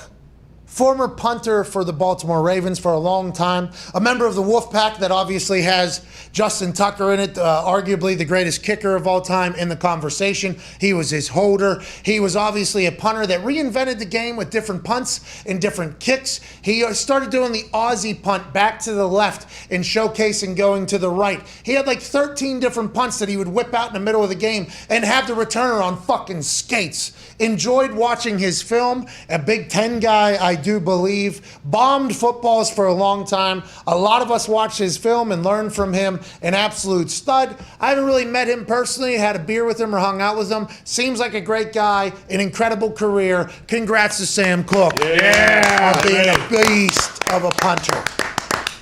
It's the dawn of a new day. They drafted Jordan Stott. Yes. Who out of Penn State, who I think assumed to be kind of the writing on the wall that Sam was retiring in my eyes, because they weren't just going to push Sam Koch out with, I think, how much respect they have for him.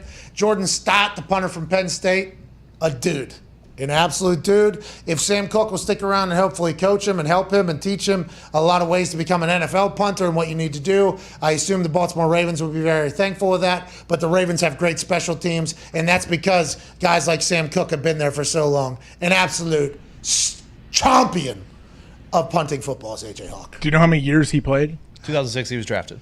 I was thinking like 16, 15, Nice. 15 years. Is that 15 I mean, years? I'm glad it was just retirement. The way you were speaking, I was like, did something happen to this dude? Is he okay? Hell of a career, worthy of it. His career was incredible. Absolutely. Most important play in football. What are you talking about? Thank you, AJ. And that's how we'll end today's show. Hell yeah. Hammer it down. We'll be Punt. Make sure punt is the most important play in football. Make sure people know that. Bill Burr is 100% sure I was a field goal kicker, Mhm.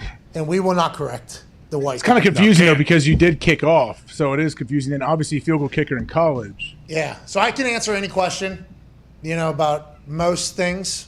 And I got to see Vinatieri do it. I feel pretty comfortable talking about all three facets of the kicking game, kickoff, punting, and field goal kicking. I feel very comfortable in those combos, but I was nowhere near consistent enough to be a field goal kicker in the NFL. And then when I potentially became consistent enough to become a field goal kicker in the NFL, my knee couldn't take it anymore. Yeah. So, it was a gift and a curse. Great run, though. It was a great run, a lot of fun. Enjoyed punting. Thought I was going to hate it. Thought about not playing football if I was drafted as a punter because somebody floated it by me. They're like, "Hey, somebody might ask you to be a punter." I'm like, "I'm not playing fucking punter.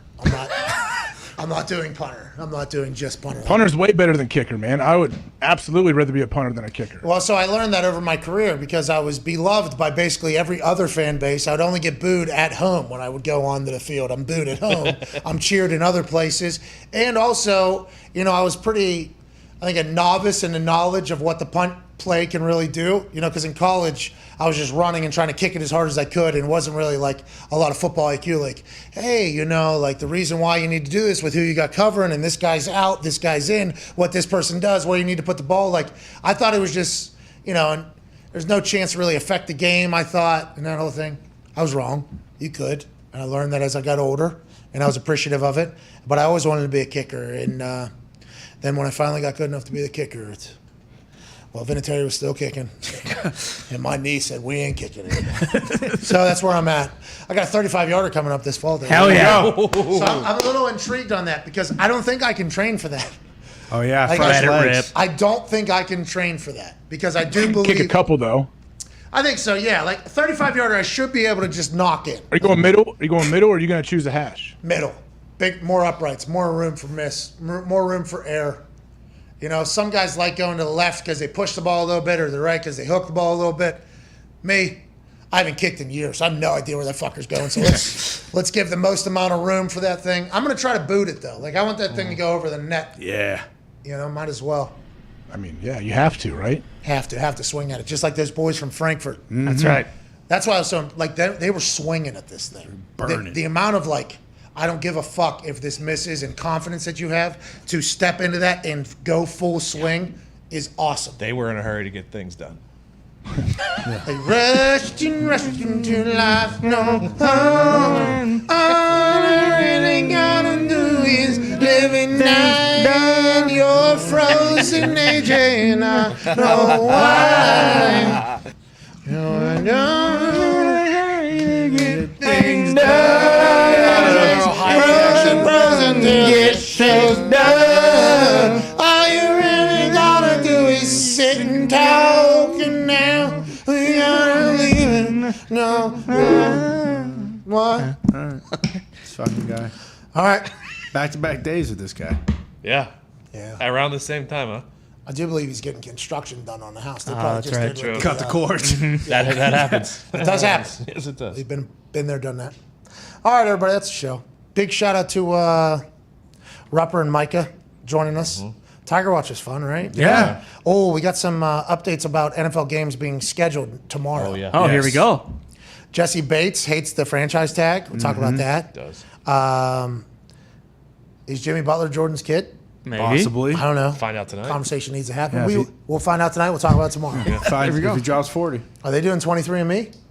They should. I don't think That's Michael why I will was agree. more 23andMe, by the way. Jordan. Jordan's 23. He is 23. They are the 23 face and of Jimmy. 23. Oh, Make a God. documentary Jimmy right now. Jordan. So Mitt did a little bit more research, obviously. He tweeted, he texted in a little bit more follow-up on the conspiracy that is Jimmy Butler being the illegitimate child of Michael Jordan. Mm-hmm. Jimmy Butler was born in Houston. Where? Houston. Mike Jones. Who? Who? Oh. Paul Wall. What? I read the text wrong. He was born in Houston. Well, Huston is how. But he was trying to get in there quick. Huston. September 14th, 1989. Okay. Michael Jordan and the Bulls were on a road trip in Dallas. December 3rd, 1988. Holy shit. Yep. Months. Oh, shit. So 9 months, and it takes 9 months to have a baby. Apparently it's more like 10, but yeah, Back then, though. back then it was 9, yeah. Yeah. So, quite an interesting little theory on the internet, and around here, we hate conspiracy theories. Yeah, we do. Keep them out. Get them all Keep them all out. That's right. We don't want to talk about them. Not one. Don't even think that something that has just been deemed by all the powerful people not real. Don't even think that it's maybe real. No. Don't even do it. Nope. Fall in line. Fall in line. Shut your mouth. And fucking keep it moving. That's right. That's right. That's what we do around here. Hell yeah. Always. All right, we're out of here. We're back tomorrow with another banger of a Feel Good Friday. It's a good show. Big guest tomorrow. Big guest tomorrow. Oh, yeah. Yeah, big guest tomorrow. Big guest Yeah. tomorrow. We'd become a Hawkeye house. Hell A yeah. little bit. George Kittle's on NFL tomorrow. football factory. Yeah, cheat code. Iowa. right. George Kittle will join us tomorrow. I believe Quentin Richardson's joining us tomorrow. Little Nice. basketball talk. Tomorrow should be a great Feel Good Friday. Then Yeah. I'm off to Grand Rapids, Michigan. That's Okay. Sorry, man. Hell yeah. It's beautiful this That time of year right sucks. here. Where's that at? Beautiful. Where's that? Where That's on the west side, closer to Lake Michigan. It is heard it's very, very nice. nice, yeah. I haven't been there all that much, probably only once or twice in my whole life. Is it north? Way north? No, west of Lansing. Oh, okay. Yes. That should be a quick trip. Yeah. That should only be 4-hour drive, so 40-minute plane ride. Yeah, I don't know. I At don't least do the math. just half hour, maybe. Nice. Let's go. Celebrating Grand Fucking Rapids. up and down. Saturday, 3 p.m. Eastern. I'm doing a chat with Pat, Q&A on my Okay. Twitter. Here we Hell go. yeah. Come join me. I haven't done that in a long time. Twitter is my home. Twitter is where I started this entire thing. Have gotten off of Twitter a little bit, mostly other than just clips, because there's too much of me on there and too much in life. But I miss the interactions on Twitter. I miss the Q&A. I used to answer everybody that tweeted me way back in the day whenever I was going, and I enjoyed it. Now don't necessarily have the ability to do that because of schedule constraints. But Saturday, 3 p.m. Eastern Standard Time, hashtag chat with Pat. Come join the convo. Here we Let's go. go. I can't wait to get in there. Yeah, this will be the first Saturday in a while where there's no playoff games during Yeah. the day for either sport. Right, no playoff games, and also rain coming, so probably Yeah. no golf games. That's right. Well, it's a great weekend to watch the PGA Championship. Oh, yeah? Good Well, what point. if Tiger's not there? I mean, the leaderboard will still be. I mean, Is John Daly making a cut? I hope so. Fucking better be. Yeah, if Tiger's not there, we need fucking JD. That's right. He's a blue-collar golfer from a blue-collar town. Don't know what he's lost. Don't know what he's found. It's John Daly. Yeah. Good song. About John Daly. About to find a trophy. Fucking love John Daly. Back tomorrow. Everybody have a great one. Thank you all so much for watching. Up to Something season is back. Yeah. Full And bloom. I'd say. It's wild right now. Harder than ever. On the streets. Hey, Up to Something season is wild right now. Yeah, it's awesome. Getting calls from people that I never expected to get calls from. No idea. That's Up to Something season, baby. Season started. Dude, it's awesome, isn't it? Hell yeah. I had no idea. We were just in preseason there a little bit ago whenever I announced Up to Something season. Yeah. Something to remember for next year. It's playoff season right now for Up to Something season. Hell yeah. Playoffs. Playoffs. Playoffs. Playoffs. When Barry O crazy. calls, you answer. Who? Barry O. 43rd president. Don't sleep on Barry. Obama is what he's saying. Oh, my God. Jesus. President Barrio. Yeah. What's he calling me for? Up to something season. I will say there's no presidents calling Well, of the country. Mike Gallagher. No presidents of countries calling. He's a congressman of a country. For now. Yeah, but we're not in the time travel thing right now. We are not in the future. Yeah. What if that's real? What if Mike Gallagher's the president in the future that's sending Now we people talk. back? Foxy, There we go. and obviously in Indiana we can't do that. We have to dance around it all with like CBDs and other deltas and stuff like that that is legal. As soon as we got out of here, Foxy took a bunch of CBD and he was like, "That orange globe was you from the future. I know it."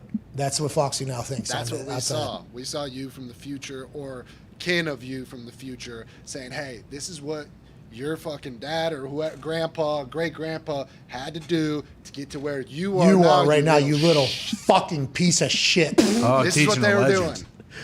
I wish we would have stopped over there now. Yeah. You sack of you spoiled fuck. I know it. It's good to Makes see sense. family We're- dynamics have improved in the future. Makes sense. I don't think so. I don't think it's going to. Depends what kind of teleporter they were using. Because that was the Monday where we did the show. You filmed the thing. It's Ghost of Christmas Future. Yeah. Like, that was a long day. McConaughey, great movie. Did Peyton's Places, right? Yep, Peyton's Places, straight to Raw. And then it was probably 1 a.m. when we saw that thing. Holy fuck. Makes sense. Damn. I don't think it's McConaughey, is it? That's No, it's Ghost of Girlfriend's Past. He's in a It lot is of a time great travel. movie, though, Tony. It is. Bah humbug is what we're talking about. Ebenezer. That'd be cool if that was the case. It might be. Who says no? Well, and we'll never find out. No. Well, maybe. No, I don't think. No, Well, maybe, because if it is me, Well, and you froze your body, so bring me back. they might have brought you back. Hey, That could have fucker, been where you. are they? That could have been Yeah. you. That might have been you. Unfreeze me. Yeah. Fucking fix me. Hell yeah. Take me back to the Raw when we were flying home from Chicago. Sick of these people. Yeah. My fucking future family is the worst. Well, but they're balling out and time traveling and shit. Yeah. Hope they're doing the right hope you guys are doing the right stuff. That's all you can ask. Just be a good person, because I'm watching Succession. Mm-hmm. I don't think a lot of families are doing the right stuff once they become successful. I don't think. No, I don't think so. That's not our family, though. No. No. That's Definitely not anybody not. in this studio's family. Never. That could have been Ty's family. Yeah. Could have been. That could have been Fox. That could have been your family after Foxy Flicks becomes. True. Could have been.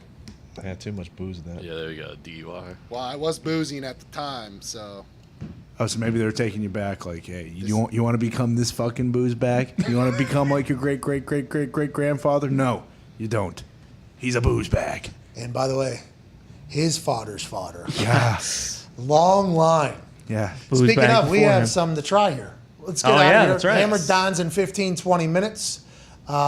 We appreciate you so much. There'll be some winners announced immediately following us getting off air here from the Instagram, I believe. Shout out to Bruce Brown. We'll have a big time giveaway tomorrow. I think we're supposed to do one today. We forgot. That's 100% my fault. We'll do one tomorrow.